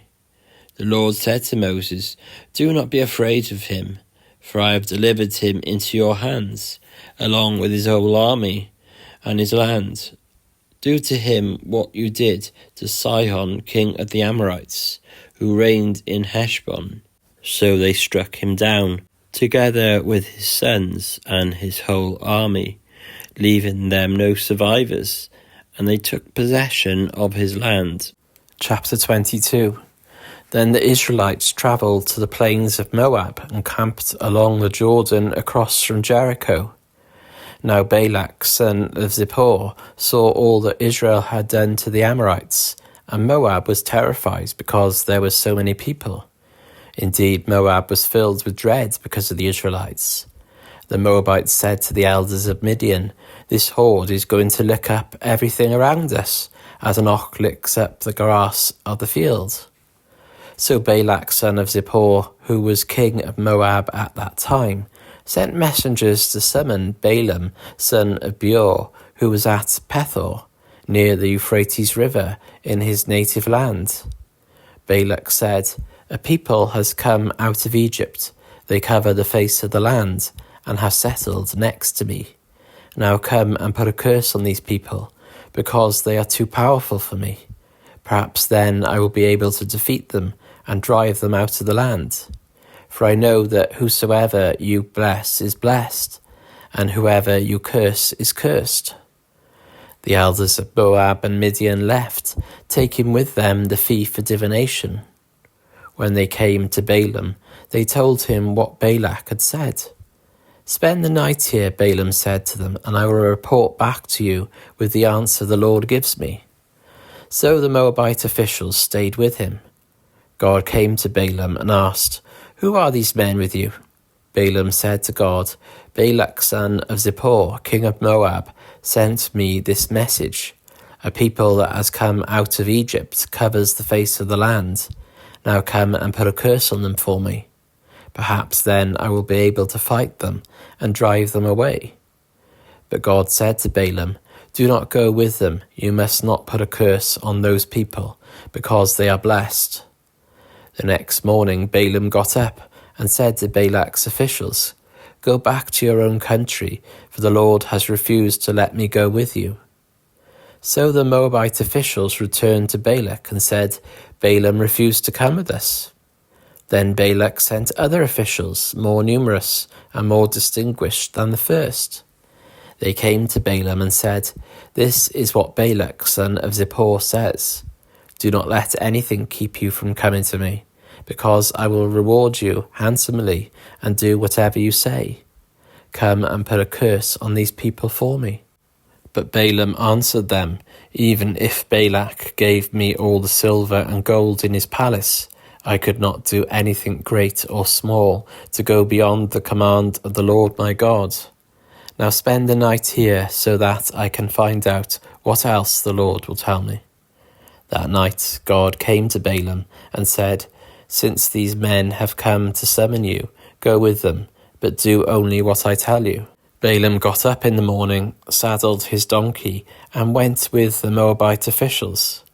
But God was very angry when he went, and the angel of the Lord stood in the road to oppose him. Balaam was riding on his donkey, and his 2 servants were with him. When the donkey saw the angel of the Lord standing in the road with a drawn sword in his hand, it turned off the road into a field. Balaam beat it to get it back on the road. Then the angel of the Lord stood in a narrow path through the vineyards, with walls on both sides. When the donkey saw the angel of the Lord, it pressed close to the wall, crushing Balaam's foot against it. So he beat the donkey again. Then the angel of the Lord moved on ahead and stood in a narrow place where there was no room to turn, either to the right or to the left. When the donkey saw the angel of the Lord, it lay down under Balaam, and he was angry and beat it with his staff. Then the Lord opened the donkey's mouth, and it said to Balaam, "What have I done to you to make you beat me these 3 times?" Balaam answered the donkey, "You have made a fool of me. If only I had the sword in my hand, I would kill you right now." The donkey said to Balaam, "Am I not your own donkey, which you have always ridden to this day? Have I been in the habit of doing this to you?" "No," he said. Then the Lord opened Balaam's eyes, and he saw the angel of the Lord standing in the road with his sword drawn. So he bowed low and fell face down. The angel of the Lord asked him, "Why have you beaten your donkey these 3 times? I have come here to oppose you, because your path is a reckless one before me. The donkey saw me and turned away from me these 3 times. If it had not turned away, I would certainly have killed you by now, but I would have spared it." Balaam said to the angel of the Lord, "I have sinned. I did not realize you were standing in the road to oppose me. Now, if you are displeased, I will go back." The angel of the Lord said to Balaam, "Go with the men, but speak only what I tell you." So Balaam went with Balak's officials. When Balak heard that Balaam was coming, he went out to meet him at the Moabite town of the Arnon border, at the edge of his territory. Balak said to Balaam, Did I not send you an urgent summons? Why didn't you come to me? Am I really not able to reward you? Well, I have come to you now, Balaam replied. But I can't say whatever I please. I must speak only what God puts in my mouth. Then Balaam went with Balak to Kiriath-Huzoth. Balak sacrificed cattle and sheep and gave some to Balaam and the officials who were with him. The next morning Balak took Balaam up to Bamoth Baal, and from there he could see the outskirts of the Israelite camp. Chapter 23. Balaam said, "Build me 7 altars here, and prepare 7 bulls and 7 rams for me." Balak did as Balaam said, and the 2 of them offered a bull and a ram on each altar. Then Balaam said to Balak, "Stay here beside your offering while I go aside. Perhaps the Lord will come to meet with me. Whatever he reveals to me, I will tell you." Then he went off to a barren height. God met with him, and Balaam said, "I have prepared 7 altars, and on each altar I have offered a bull and a ram." The Lord put a word in Balaam's mouth and said, "Go back to Balak and give him this word." So he went back to him and found him standing beside his offering with all the Moabite officials. Then Balaam spoke his message. "Balak brought me from Aram, the king of Moab from the eastern mountains. Come," he said, "curse Jacob for me. Come, denounce Israel. How can I curse those whom God has not cursed? How can I denounce those whom the Lord has not denounced? From the rocky peaks I see them, from the heights I view them. I see a people who live apart and do not consider themselves one of the nations. Who can count the dust of Jacob, or number even 1/4 of Israel? Let me die the death of the righteous, and may my final end be like theirs." Balak said to Balaam, "What have you done to me? I brought you to curse my enemies, but you have done nothing but bless them." He answered, "Must I not speak what the Lord puts in my mouth?" Then Balak said to him, "Come with me to another place where you can see them. You will not see them all, but only the outskirts of their camp. And from there curse them for me." So he took him to the field of Zophim on the top of Pisgah, and there he built 7 altars, and offered a bull and a ram on each altar. Balaam said to Balak, "Stay here beside your offering while I meet with him over there." The Lord met with Balaam and put a word in his mouth and said, "Go back to Balak and give him this word." So he went to him and found him standing beside his offering with the Moabite officials. Balak asked him, "What did the Lord say?" Then he spoke his message. "Arise, Balak, and listen. Hear me, son of Zippor. God is not human, that he should lie, not a human being, that he should change his mind. Does he speak and then not act? Does he promise and not fulfill? I have received a command to bless. He is blessed, and I cannot change it. No misfortune is seen in Jacob, no misery observed in Israel.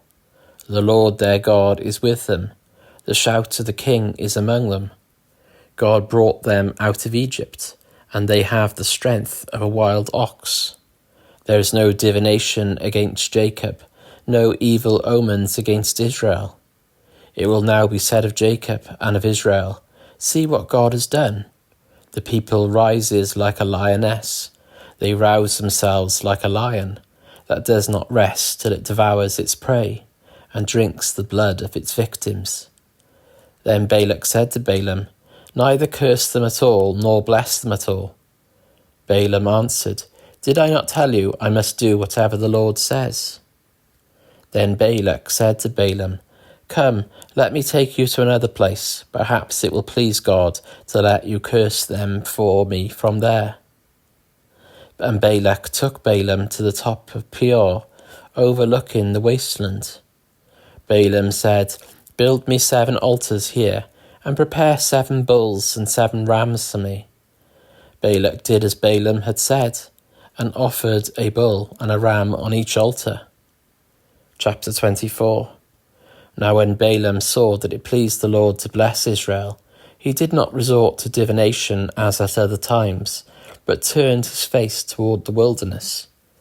When Balaam looked out and saw Israel encamped tribe by tribe, the Spirit of God came on him, and he spoke his message. The prophecy of Balaam, son of Beor, the prophecy of one whose eyes see clearly, the prophecy of one who hears the words of God, who sees a vision from the Almighty, who falls prostrate, and whose eyes are opened. How beautiful are your tents, Jacob, your dwelling places, Israel. Like valleys they spread out, like gardens beside a river, like aloes planted by the Lord, like cedars beside the waters. Water will flow from their buckets, their seed will have abundant water. Their king will be greater than Agag, their kingdom will be exalted. God brought them out of Egypt. They have the strength of a wild ox. They devour hostile nations and break their bones in pieces. With their arrows they pierce them. Like a lion they crouch and lie down, like a lioness who dares to rouse them. May those who bless you be blessed, and those who curse you be cursed. Then Balak's anger burned against Balaam. He struck his hands together and said to him, I summoned you to curse my enemies, but you have blessed them these 3 times. Now leave at once and go home. I said I would reward you handsomely, but the Lord has kept you from being rewarded. Balaam answered Balak, Did I not tell the messengers you sent me? Even if Balak gave me all the silver and gold in his palace, I could not do anything of my own accord, good or bad, to go beyond the command of the Lord. And I must say only what the Lord says. Now I am going back to my people, but come, let me warn you of what this people will do to your people in days to come.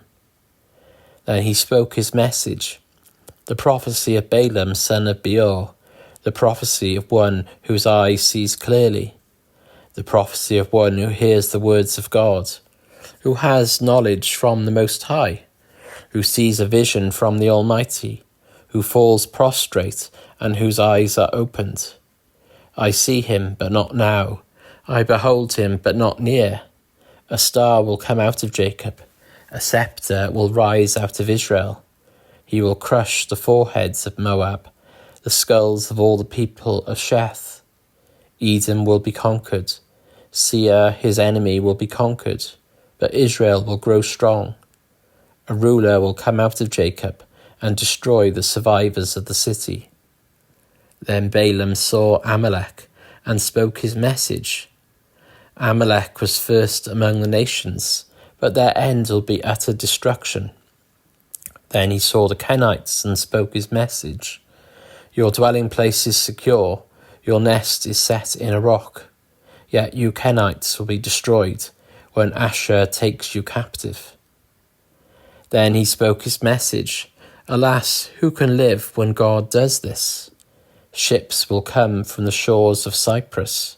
They will subdue Asher and Eber, but they too will come to ruin. Then Balaam got up and returned home, and Balak went his own way. Chapter 25. While Israel was staying in Shittim, the men began to indulge in sexual immorality with Moabite women, who invited them to the sacrifices to their gods. The people ate the sacrificial meal and bowed down before these gods. So Israel yoked themselves to the Baal of Peor, and the Lord's anger burned against them. The Lord said to Moses, Take all the leaders of these people, kill them and expose them in broad daylight before the Lord, so that the Lord's fierce anger may turn away from Israel. So Moses said to Israel's judges, Each of you must put to death those of your people who have yoked themselves to the Baal of Peor.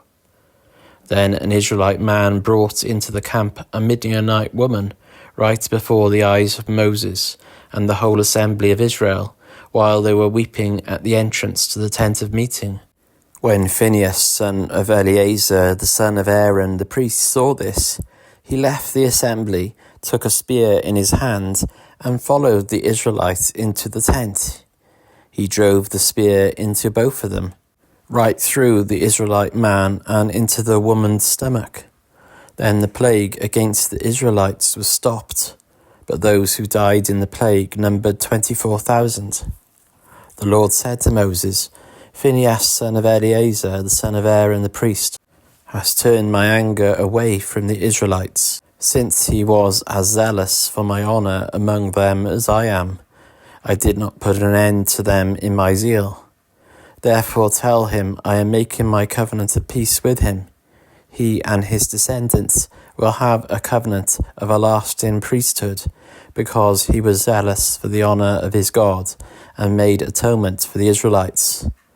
The name of the Israelite who was killed with the Midianite woman was Zimri, son of Salu, the leader of a Simeonite family. And the name of the Midianite woman who was put to death was Cosbi, daughter of Zur, a tribal chief of a Midianite family. The Lord said to Moses, Treat the Midianites as enemies and kill them. They treated you as enemies when they deceived you in the Peor incident involving their sister Cosbi, the daughter of a Midianite leader, the woman who was killed when the plague came as a result of that incident. Chapter 26.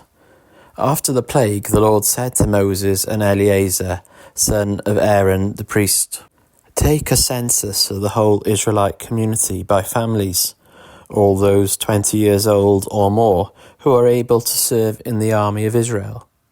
So on the plains of Moab, by the Jordan across from Jericho, Moses and Eleazar the priest spoke with them and said, Take a census of the men 20 years old or more, as the Lord commanded Moses. These were the Israelites who came out of Egypt. The descendants of Reuben, the firstborn son of Israel, were through Hanok, the Hanokite clan, through Palu, the Palulite clan, through Hezron, the Hezronite clan, through Carmi, the Carmite clan. These were the clans of Reuben. Those numbered were 43,730.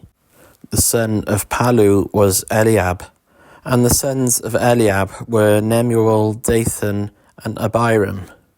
The same Dathan and Abiram were the community officials who rebelled against Moses and Aaron, and were among Korah's followers when they rebelled against the Lord. The earth opened up its mouth and swallowed them along with Korah, whose followers died when the fire devoured the 250 men, and they served as a warning sign. The line of Korah, however, did not die out. The descendants of Simeon by their clans were through Nemuel, the Nemuelite clan, through Jamin, the Jaminite clan, through Jachin, the Jachinite clan, through Zerah, the Zerahite clan, through Shual, the Shualite clan. These were the clans of Simeon. Those numbered were 22,200. The descendants of Gad by their clans were through Zephon, the Zephirite clan, through Haggai, the Haggagite clan, through Shuni, the Shunite clan, through Ozni, the Oznite clan, through Eri, the Erite clan, through Arodi, the Aradite clan, through Areli, the Arelite clan. These were the clans of Gad. Those numbered were 40,500. And Onan were sons of Judah, but they died in Canaan. The descendants of Judah by their clans were through Shelah, the Shelanite clan, through Perez, the Perezite clan, through Zerah, the Zerahite clan. The descendants of Perez were through Hezron, the Hezronite clan, through Hamel, the Hamelite clan. These were the clans of Judah. Those numbered were 76,500. The descendants of Issachar by their clans were through Tola, the Tolite clan, through Puah, the Puite clan, through Jashub, the Jashubite clan, through Shimron, the Shimronite clan. These were the clans of Issachar. Those numbered were 64,300. The descendants of Zebulun by their clans were through Serad, the Seradite clan, through Elon, the Elonite clan, through Jaleel, the Jalalite clan. These were the clans of Zebulun. Those numbered were 60,500. The descendants of Joseph by their clans through Manasseh and Ephraim were the descendants of Manasseh. Through Machir, the Machirite clan. Machir was the father of Gilead. Through Gilead, the Gileadite clan. These were the descendants of Gilead. Through Izhar, the Izharite clan. Through Helek, the Helekite clan. Through Azriel, the Azraelite clan. Through Shechem, the Shechemite clan. Through Shemida, the Shemidite clan. Through Hepher, the Hepherite clan. Zelophehad, son of Hepher, had no sons.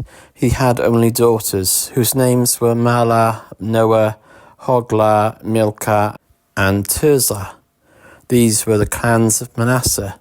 Those numbered were 52,700.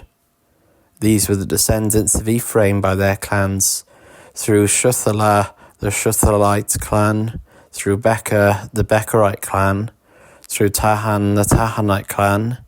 These were the descendants of Shethulah, through Eran, the Eranite clan. These were the clans of Ephraim. Those numbered were 32,500. These were the descendants of Joseph by their clans. The descendants of Benjamin by their clans were through Bela, the Belalite clan, through Ashbel, the Ashbelite clan, through Ahiram, the Hiramite clan, through Shupham, the Shuphamite clan, through Hupham, the Huphamite clan. The descendants of Bela through Ard and Naaman were through Ard, the Ardite clan, through Naaman, the Naamite clan. These were the clans of Benjamin. Those numbered were 45,600. These were the descendants of Dan by their clans, through Shuman, the Shumamite clan. These were the clans of Dan. All of them were Shumamite clans, and those numbered were 64,400.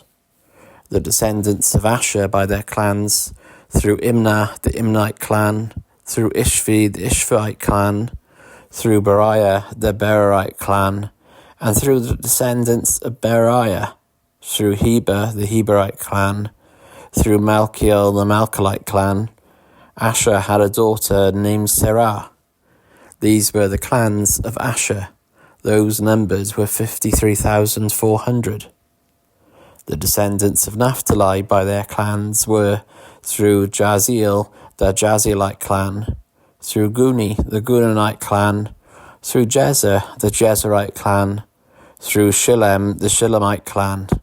These were the clans of Naphtali. Those numbered were 45,400. The total number of the men of Israel was 601,730. The Lord said to Moses, "The land is to be allotted to them as an inheritance based on the number of names. To a larger group give a larger inheritance, and to a smaller group a smaller inheritance. Each is to receive its inheritance according to the number of those listed. Be sure that the land is distributed by lot. What each group inherits will be according to the names for its ancestral tribe. Each inheritance is to be distributed by lot among the larger and smaller groups." These were the Levites who were counted by their clans, through Gershon, the Gershonite clan, through Kohath, the Kohathite clan, through Merari, the Merarite clan. These also were Levite clans, the Libnite clan, the Hebronite clan, the Malite clan, the Mushite clan, the Korite clan. Kohath was the forefather of Amram. The name of Amram's wife was Jochebed, a descendant of Levi, who was born to the Levites in Egypt. To Amram she bore Aaron, Moses, and their sister Miriam. Aaron was the father of Nadab and Abihu, Eleazar and Ithamar. But Nadab and Abihu died when they made an offering before the Lord with unauthorized fire. All the male Levites, a month old or more, numbered 23,000. They were not counted along with the other Israelites because they received no inheritance among them. These are the ones counted by Moses and Eleazar the priest when they counted the Israelites on the plains of Moab by the Jordan across from Jericho. Not one of them was among those counted by Moses and Aaron the priest when they counted the Israelites in the desert of Sinai. For the Lord had told those Israelites they would surely die in the wilderness, and not one of them was left except Caleb, son of Jephunneh, and Joshua, son of Nun. Chapter 27. The daughters of Zelophehad, son of Hepher, the son of Gilead, the son of Machir, the son of Manasseh, belonged to the clans of Manasseh, son of Joseph. The names of the daughters were Mahlah, Noah, Hoglath, Milcah, and Tirzah. They came forward and stood before Moses, Eleazar the priest, the leaders and the whole assembly at the entrance to the tent of meeting, and said, "Our father died in the wilderness. He was not among Korah's followers, who banded together against the Lord, but he died for his own sin and left no sons. Why should our father's name disappear from his clan because he had no son? Give us property among our father's relatives." So Moses brought their case before the Lord, and the Lord said to him, "What Zelophehad's daughters are saying is right.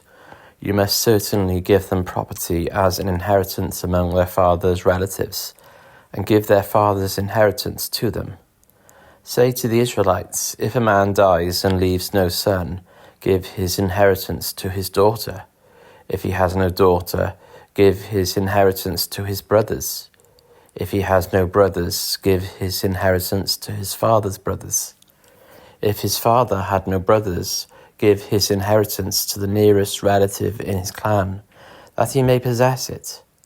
This is to have the force of law for the Israelites, as the Lord commanded Moses."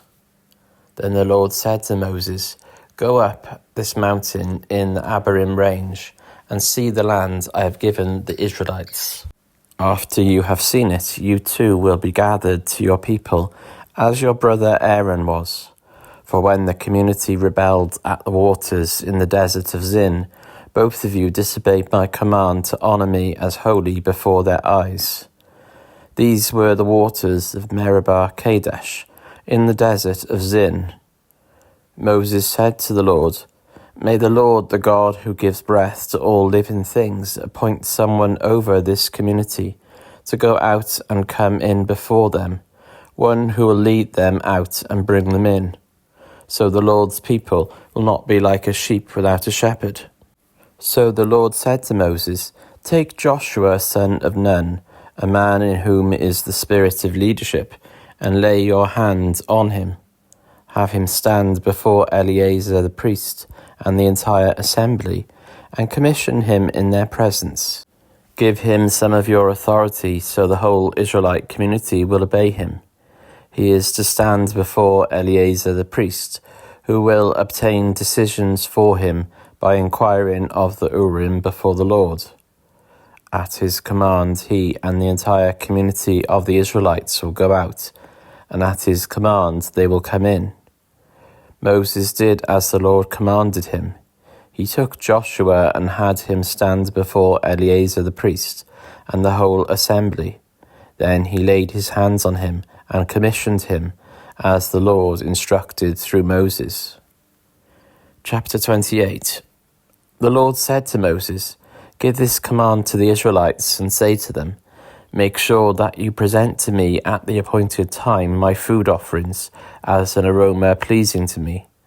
Say to them, this is the food offering you are to present to the Lord. 2 lambs a year old without defect, as a regular burnt offering each day. Offer 1 lamb in the morning and the other at twilight, together with a grain offering of 1/10 of an ephah of the finest flour, mixed with 1/4 of a hin of oil from pressed olives. This is the regular burnt offering instituted at Mount Sinai as a pleasing aroma, a food offering presented to the Lord. The accompanying drink offering is to be 1/4 of a hin of fermented drink with each lamb. Pour out the drink offering to the Lord at the sanctuary. Offer the second lamb at twilight, along with the same kind of grain offering and drink offering that you offer in the morning. This is a food offering, an aroma pleasing to the Lord. On the Sabbath day, make an offering of 2 lambs a year old, without defect, together with its drink offering and a grain offering of 2/10 of an ephah of the finest flour mixed with olive oil. This is the burnt offering for every Sabbath, in addition to the regular burnt offering and its drink offering. On the 1st of every month, present to the Lord a burnt offering of 2 young bulls, 1 ram and 7 male lambs a year old, all without defect. With each bull there is to be a grain offering of 3/10 of an ephah of the finest flour mixed with oil. With the ram a grain offering of 2/10 of an ephah of the finest flour mixed with oil. And with each lamb a grain offering of 1/10 of an ephah of the finest flour mixed with oil. This is for a burnt offering, a pleasing aroma, a food offering presented to the Lord. With each bull there is to be a drink offering of 1/2 a hin of wine, with the ram 1/3 of a hin, and with each lamb 1/4 of a hin. This is the monthly burnt offering to be made at each new moon during the year. Besides the regular burnt offering with its drink offering, 1 male goat is to be presented to the Lord as a sin offering. On the 14th day of the 1st month, the Lord's Passover is to be held. On the 15th day of this month, there is to be a festival. For 7 days eat bread made without yeast. On the 1st day hold a sacred assembly, and do no regular work. Present to the Lord a food offering consisting of a burnt offering of 2 young bulls, 1 ram and 7 male lambs a year old, all without defect. With each bull offer a grain offering of 3/10 of an ephah of the finest flour mixed with oil. With the ram 2/10, and with each of the 7 lambs 1/10. Includes 1 male goat as a sin offering to make atonement for you. Offer these in addition to the regular morning burnt offering. In this way present the food offering every day for 7 days as an aroma pleasing to the Lord. It is to be offered in addition to the regular burnt offering and its drink offering.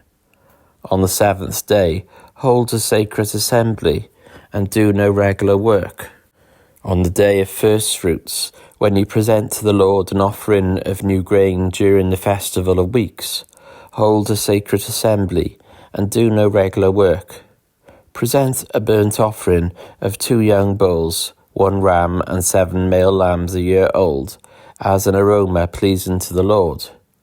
With each bull there is to be a grain offering of 3/10 of an ephah of the finest flour mixed with oil.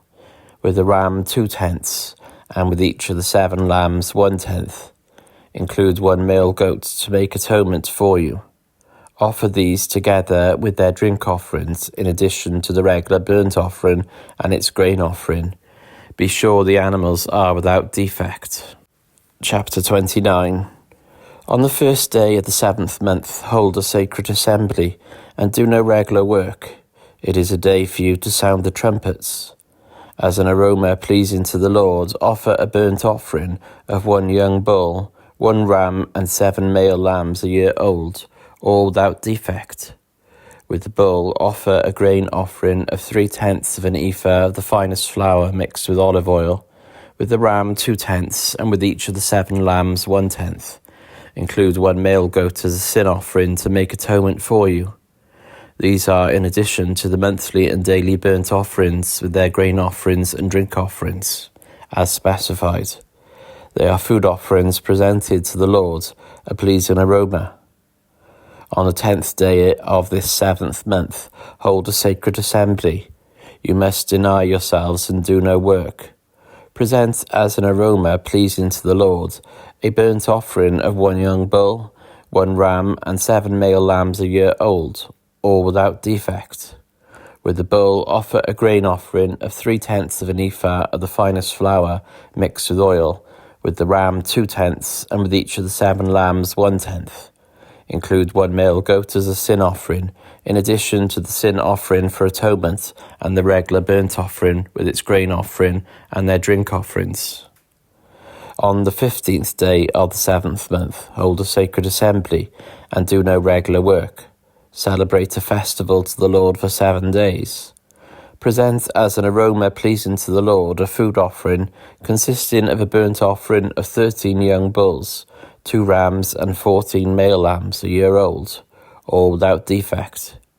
With each of the 13 bulls, offer a grain offering of 3/10 of an ephah of the finest flour mixed with oil. With each of the 2 rams 2/10, and with each of the 14 lambs 1/10. Include 1 male goat as a sin offering, in addition to the regular burnt offering with its grain offering and drink offering. On the 2nd day, offer 12 young bulls, 2 rams, and 14 male lambs a year old, all without defect. With the bulls, rams, and lambs, offer their grain offerings and drink offerings according to the number specified. Include 1 male goat as a sin offering, in addition to the regular burnt offerings with its grain offering and their drink offerings. On the 3rd day, offer 11 bulls, 2 rams, and 14 male lambs a year old without defect. With the bulls, rams, and lambs, offer their grain offerings and drink offerings according to the number specified. Include 1 male goat as a sin offering, in addition to the regular burnt offering with its grain offering and drink offering. On the 4th day, offer 10 bulls, 2 rams, and 14 male lambs a year old, all without defect. With the bulls, rams, and lambs, offer their grain offerings and drink offerings according to the number specified. Include 1 male goat as a sin offering, in addition to the regular burnt offering with its grain offering and drink offering. On the 5th day, offer 9 bulls, 2 rams, and 14 male lambs a year old. With the bulls, rams, and lambs, offer their grain offerings and drink offerings, according to the number specified. Include 1 male goat as a sin offering, in addition to the regular burnt offering with its grain offering and drink offering. On the 6th day, offer 8 bulls, 2 rams, and 14 male lambs a year old, all without defect. With the bulls, rams, and lambs, offer their grain offerings and drink offerings, according to the number specified. Include 1 male goat as a sin offering, in addition to the regular burnt offering with its grain offering and drink offering. On the 7th day, offer 7 bulls, 2 rams, and 14 male lambs a year old, all without defect. With the bulls, rams, and lambs, offer their grain offerings and drink offerings according to the number specified. Include 1 male goat as a sin offering, in addition to the regular burnt offering with its grain offering and drink offering. On the 8th day, hold a closing special assembly and do no regular work. Present as an aroma pleasing to the Lord a food offering consisting of a burnt offering of 1 bull, 1 ram, and 7 male lambs a year old, all without defect. With the bull, the ram, and the lambs, offer their grain offerings and drink offerings according to the number specified. Include 1 male goat as a sin offering, in addition to the regular burnt offering with its grain offering and drink offering. In addition to what you vow and your freewill offerings, offer these to the Lord at your appointed festivals, your burnt offerings, grain offerings, drink offerings, and fellowship offerings. Moses told the Israelites all that the Lord commanded him. Chapter 30. Moses said to the heads of the tribes of Israel, "This is what the Lord commands. When a man makes a vow to the Lord or takes an oath to obligate himself by a pledge, he must not break his word, but must do everything he said. When a young woman still living in her father's household makes a vow to the Lord, or obligates herself by a pledge, and her father hears about her vow or pledge, but says nothing to her, then all her vows and every pledge by which she obligated herself will stand. But if her father forbids her when he hears about it, none of her vows or the pledges by which she has obligated herself will stand. The Lord will release her because her father has forbidden her. If she marries after she makes a vow, or after her lips utter a rash promise by which she obligates herself, and her husband hears about it, but says nothing to her, then her vows or the pledges by which she obligated herself will stand. But if her husband forbids her when he hears about it, he nullifies the vow that obligates her or the rash promise by which she obligates herself, and the Lord will release her. Any vow or obligation taken by a widow or divorced woman will be binding on her. If a woman living with her husband makes a vow or obligates herself by a pledge under oath, and her husband hears about it but says nothing to her and does not forbid her, then all her vows or the pledges by which she obligated herself will stand. But if her husband nullifies them when he hears about them, then none of the vows or pledges that came from her lips will stand. Her husband has nullified them, and the Lord will release her. Her husband may confirm or nullify any vow she makes or any sworn pledge to deny herself. But if her husband says nothing to her about it from day to day, then he confirms all her vows or the pledges binding on her. He confirms them by saying nothing to her when he hears about them. If, however, he nullifies them sometime after he hears about them, then he must bear the consequences of her wrongdoing. These are the regulations the Lord gave Moses concerning relationships between a man and his wife, and between a father and his young daughter still living at home. Chapter 31. The Lord said to Moses, "Take vengeance on the Midianites for the Israelites. After that you will be gathered to your people." So Moses said to the people, "Arm some of your men to go to war against the Midianites, so that they may carry out the Lord's vengeance on them. Send into battle 1,000 men from each of the tribes of Israel." So 12,000 men armed for battle, 1,000 from each tribe, were supplied from the clans of Israel. Moses sent them into battle, 1,000 from each tribe, along with Phinehas son of Eleazar the priest, who took with him articles from the sanctuary and the trumpets for signalling. They fought against Midian, as the Lord commanded Moses, and killed every man. Among their victims were Evi, Rechem, Zur, Hur, and Reba, the 5 kings of Midian. They also killed Balaam son of Beor with the sword. The Israelites captured the Midianite women and children and took all the Midianite herds, flocks, and goods as plunder. They burned all the towns where the Midianites had settled, as well as all their camps. They took all the plunder and spoils, including the people and animals, and brought the captives, spoils, and plunder to Moses and Eleazar the priest, and the Israelite assembly at their camp on the plains of Moab, by the Jordan across from Jericho. Moses, Eleazar the priest, and all the leaders of the community went to meet them outside the camp. Moses was angry with the officers of the army, the commanders of the thousands and commanders of hundreds, who returned from battle. "Have you allowed all the women to live?" he asked them. They were the ones who followed Balaam's advice and enticed the Israelites to be unfaithful to the Lord in the Peor incident, so that a plague struck the Lord's people. Now kill all the boys and kill every woman who has slept with a man, but save for yourself every girl who has never slept with a man. Anyone who has killed someone or touched someone who was killed must stay outside the camp 7 days. On the 3rd and 7th day, you must purify yourselves and your captives. Purify every garment, as well as everything made of leather, goat hair, or wood.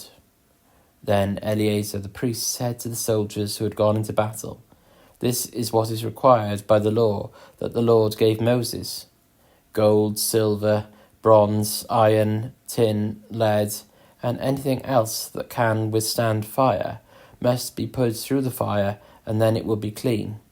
But it must also be purified with the water of cleansing, and whatever cannot withstand fire must be put through that water. On the 7th day wash your clothes, and you will be clean. Then you may come into the camp. The Lord said to Moses, You and Eleazar the priest, and the family heads of the community, are to count all the people and animals that were captured. Divide the spoils equally between the soldiers who took part in the battle and the rest of the community. From the soldiers who fought in the battle, set apart as tribute for the Lord 1 out of every 500, whether people, cattle, donkeys or sheep. Take this tribute from their half share and give it to Eleazar the priest as the Lord's part. From the Israelites' half, select 1 out of every 50, whether people, cattle, donkeys, sheep or other animals. Give them to the Levites, who are responsible for the care of the Lord's tabernacle. So Moses and Eleazar the priest did as the Lord commanded Moses.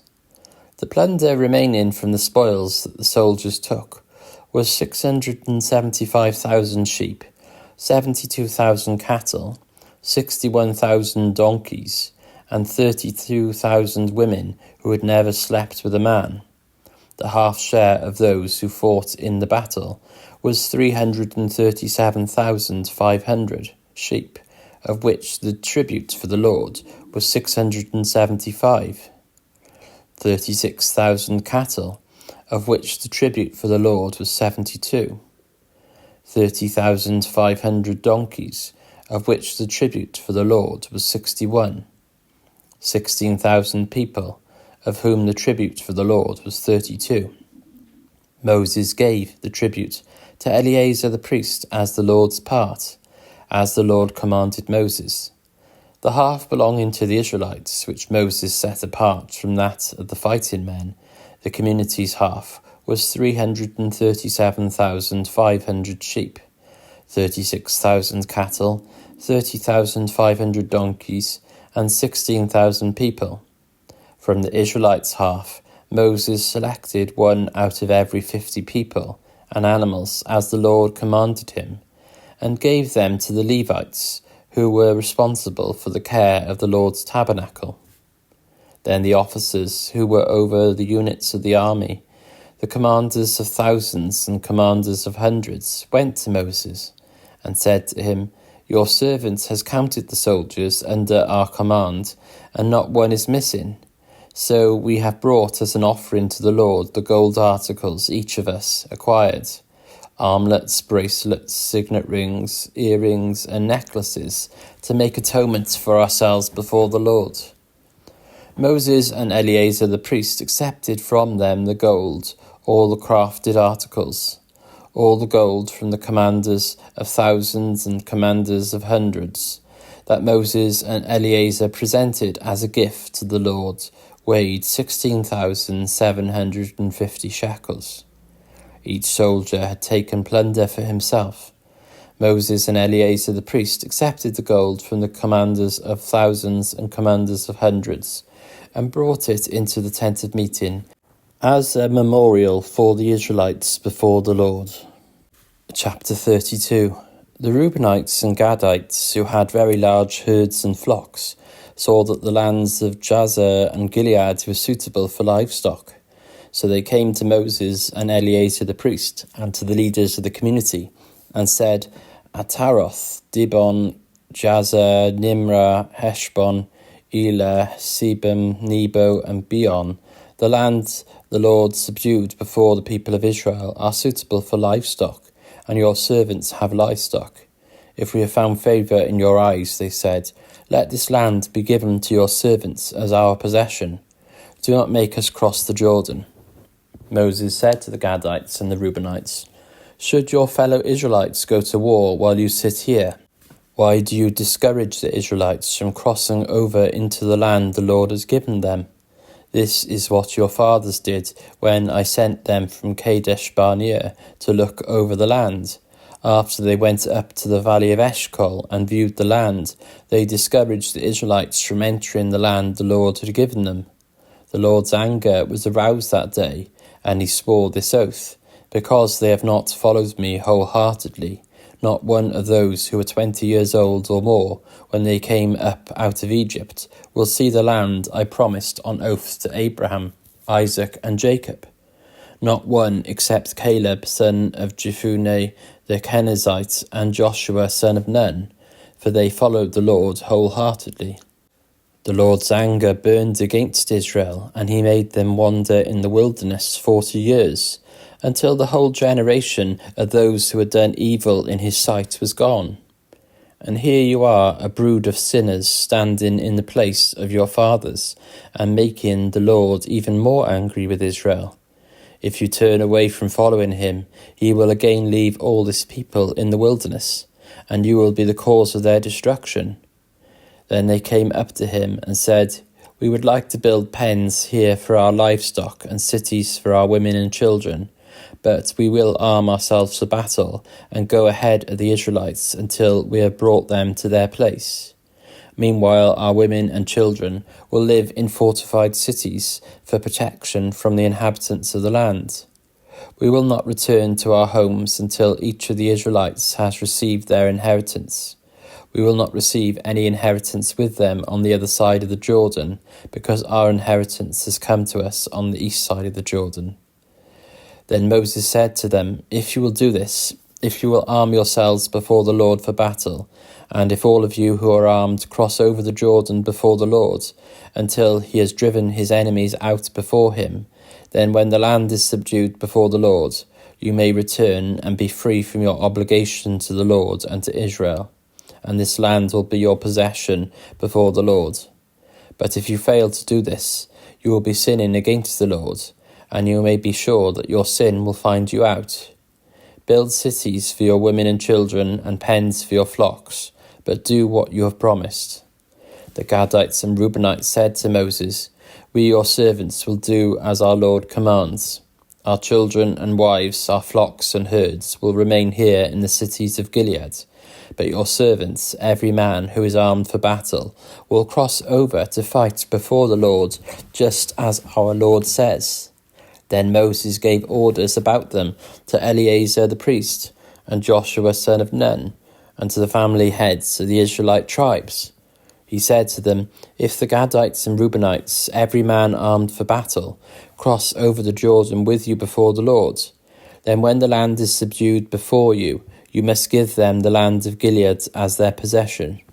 But if they do not cross over with you armed, they must accept their possession with you in Canaan. The Gadites and Reubenites answered, Your servants will do what the Lord has said. We will cross over before the Lord into Canaan armed, but the property we inherit will be on this side of the Jordan. Then Moses gave to the Gadites, the Reubenites, and the half-tribe of Manasseh, son of Joseph, the kingdom of Sihon, king of the Amorites, and the kingdom of Og, king of Bashan, the whole land with its cities and the territory around them. The Gadites built up Dibon, Ataroth, Aroer, Atroth Shophan, Jazer, Jogbehah, Beth Nimrah, and Beth Haran as fortified cities, and built pens for their flocks.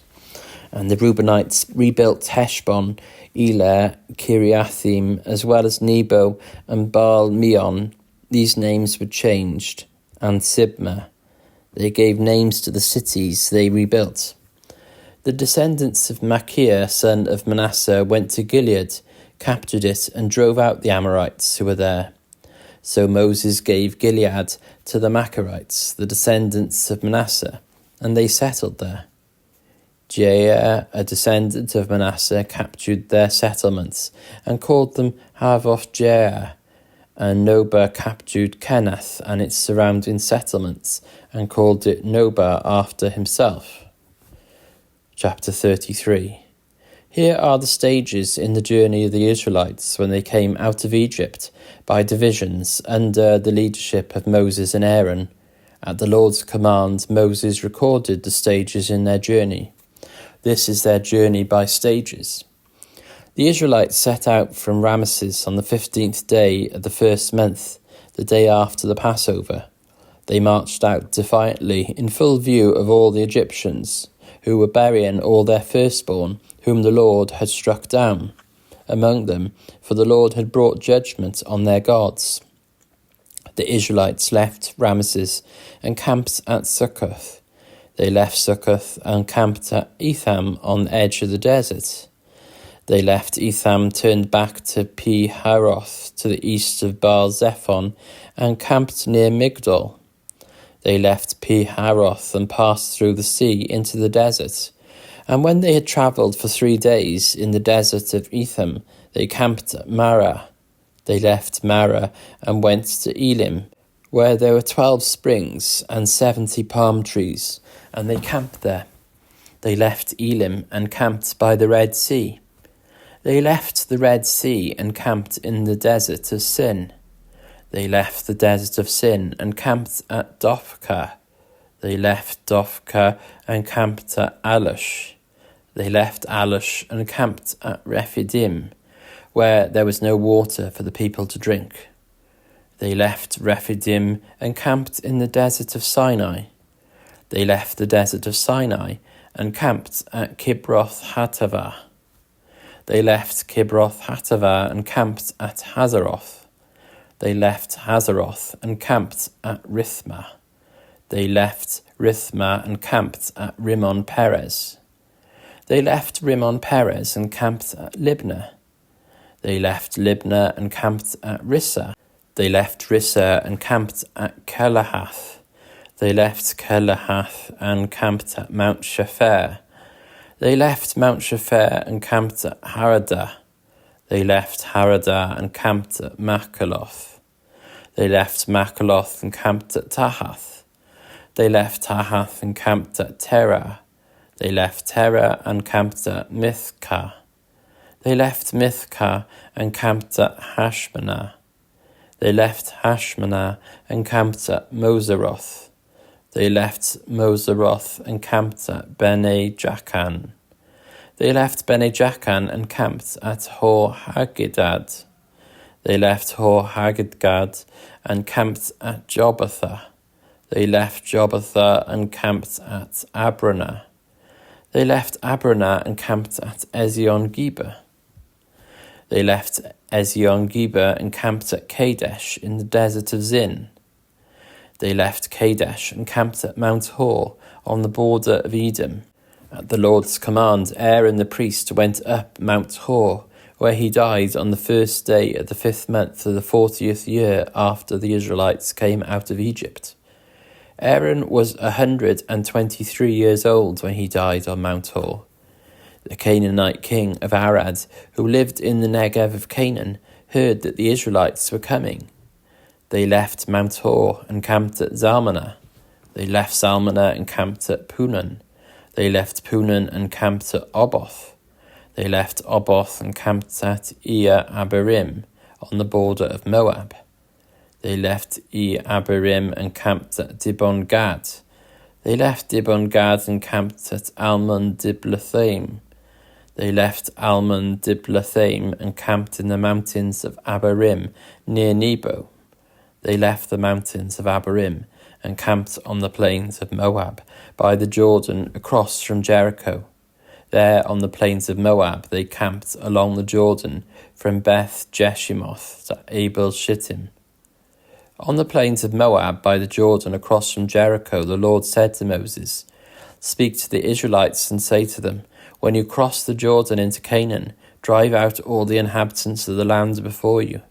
Destroy all their carved images and their cast idols, and demolish all their high places. Take possession of the land and settle in it, for I have given you the land to possess.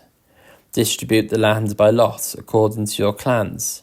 To a larger group give a larger inheritance, and to a smaller group a smaller one. Whatever falls to them by lot will be theirs. Distribute it according to your ancestral tribes. But if you do not drive out the inhabitants of the land, those you allow to remain will become barbs in your eyes and thorns in your sides. They will give you trouble in the land where you will live, and then I will do to you what I plan to do to them. Chapter 34. The Lord said to Moses, Command the Israelites and say to them, when you enter Canaan, the land that will be allotted to you as an inheritance is to have these boundaries. Your southern side will include some of the desert of Zin along the border of Edom. Your southern boundary will start in the east from the southern end of the Dead Sea, cross south of Scorpion Pass, continue on to Zin, and go south of Kadesh Barnea. Then it will go to Hazar Adar, and over to Asman, where it will turn, join the Wadi of Egypt, and end at the Mediterranean Sea. Your western boundary will be the coast of the Mediterranean Sea. This will be your boundary on the west. For your northern boundary, run a line from the Mediterranean Sea to Mount Hor, and from Mount Hor to Lebo Hamath. Then the boundary will go to Zedad. Continue to Ziphron, and end at Hazar Enan. This will be your boundary on the north. For your eastern boundary, run a line from Hazar Enan to Shephan. The boundary will go down from Shephan to Riblah on the east side of Ain, and continue along the slopes east of the Sea of Galilee. Then the boundary will go down along the Jordan, and end at the Dead Sea. This will be your land, with its boundaries on every side. Moses commanded the Israelites, assign this land by lot as an inheritance. The Lord has ordered that it be given to the 9.5 tribes, because the families of the tribe of Reuben, the tribe of Gad, and the half-tribe of Manasseh have received their inheritance. These 2.5 tribes have received their inheritance east of the Jordan, across from Jericho, toward the sunrise.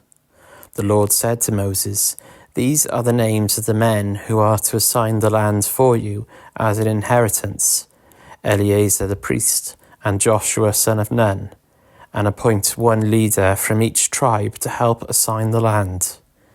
These are their names: Caleb son of Jephunneh from the tribe of Judah, Shemuel son of Ammihud from the tribe of Simeon, Elidad son of Kislon from the tribe of Benjamin, Buki son of Jogli, the leader from the tribe of Dan, Haniel son of Ephod, the leader from the tribe of Manasseh, son of Joseph, Kemuel son of Shiptan, the leader from the tribe of Ephraim, son of Joseph, Elizaphan son of Parnak, the leader from the tribe of Zebulun, Paltiel son of Azan, the leader from the tribe of Issachar, Ahihud son of Shalomi, the leader from the tribe of Asher, Pedahel son of Ammihud, the leader from the tribe of Naphtali.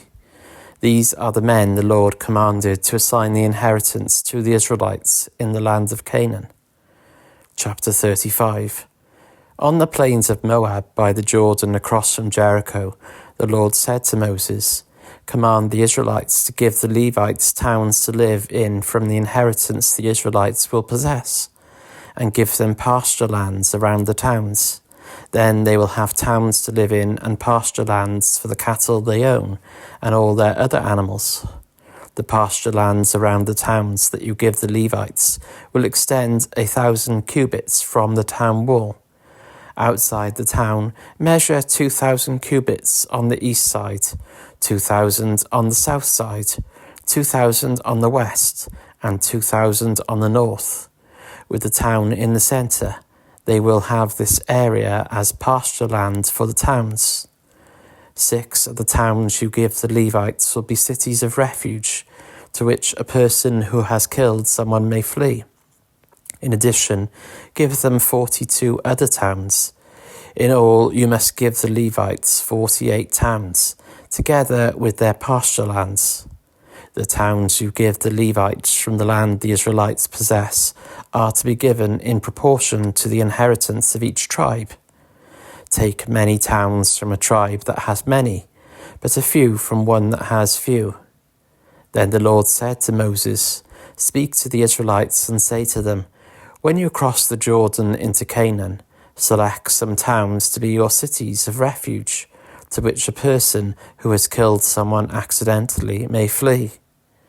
They will be places of refuge from the avenger, so that anyone accused of murder may not die before they stand trial before the assembly. These 6 towns you give will be your cities of refuge. Give 3 on this side of the Jordan, and 3 in Canaan as cities of refuge. These 6 towns will be a place of refuge for Israelites and for foreigners residing among them, so that anyone who has killed another accidentally can flee there. If anyone strikes someone a fatal blow with an iron object, that person is a murderer. The murderer is to be put to death. Or if anyone is holding a stone and strikes someone a fatal blow with it, that person is a murderer. The murderer is to be put to death.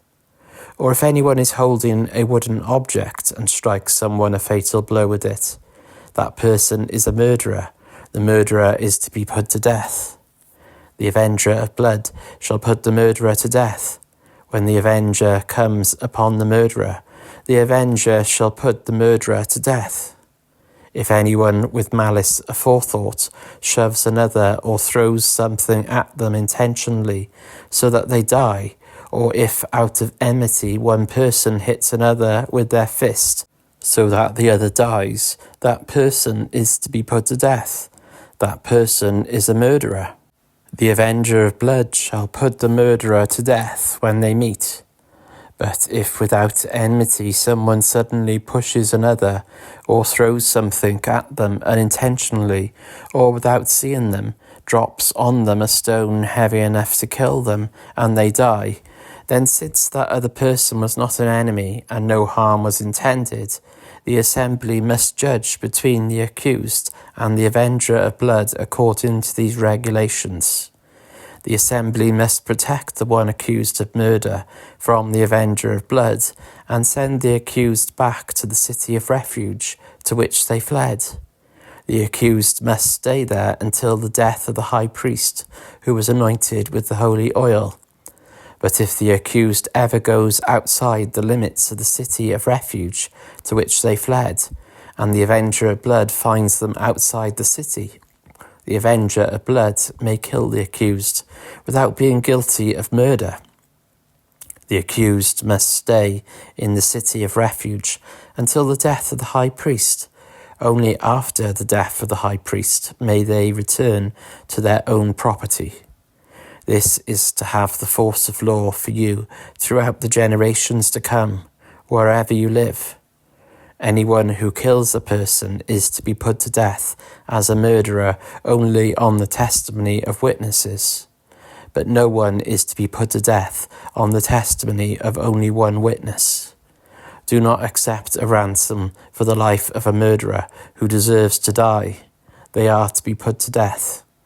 Do not accept a ransom for anyone who has fled to a city of refuge, and so allow them to go back and live on their own land before the death of the high priest.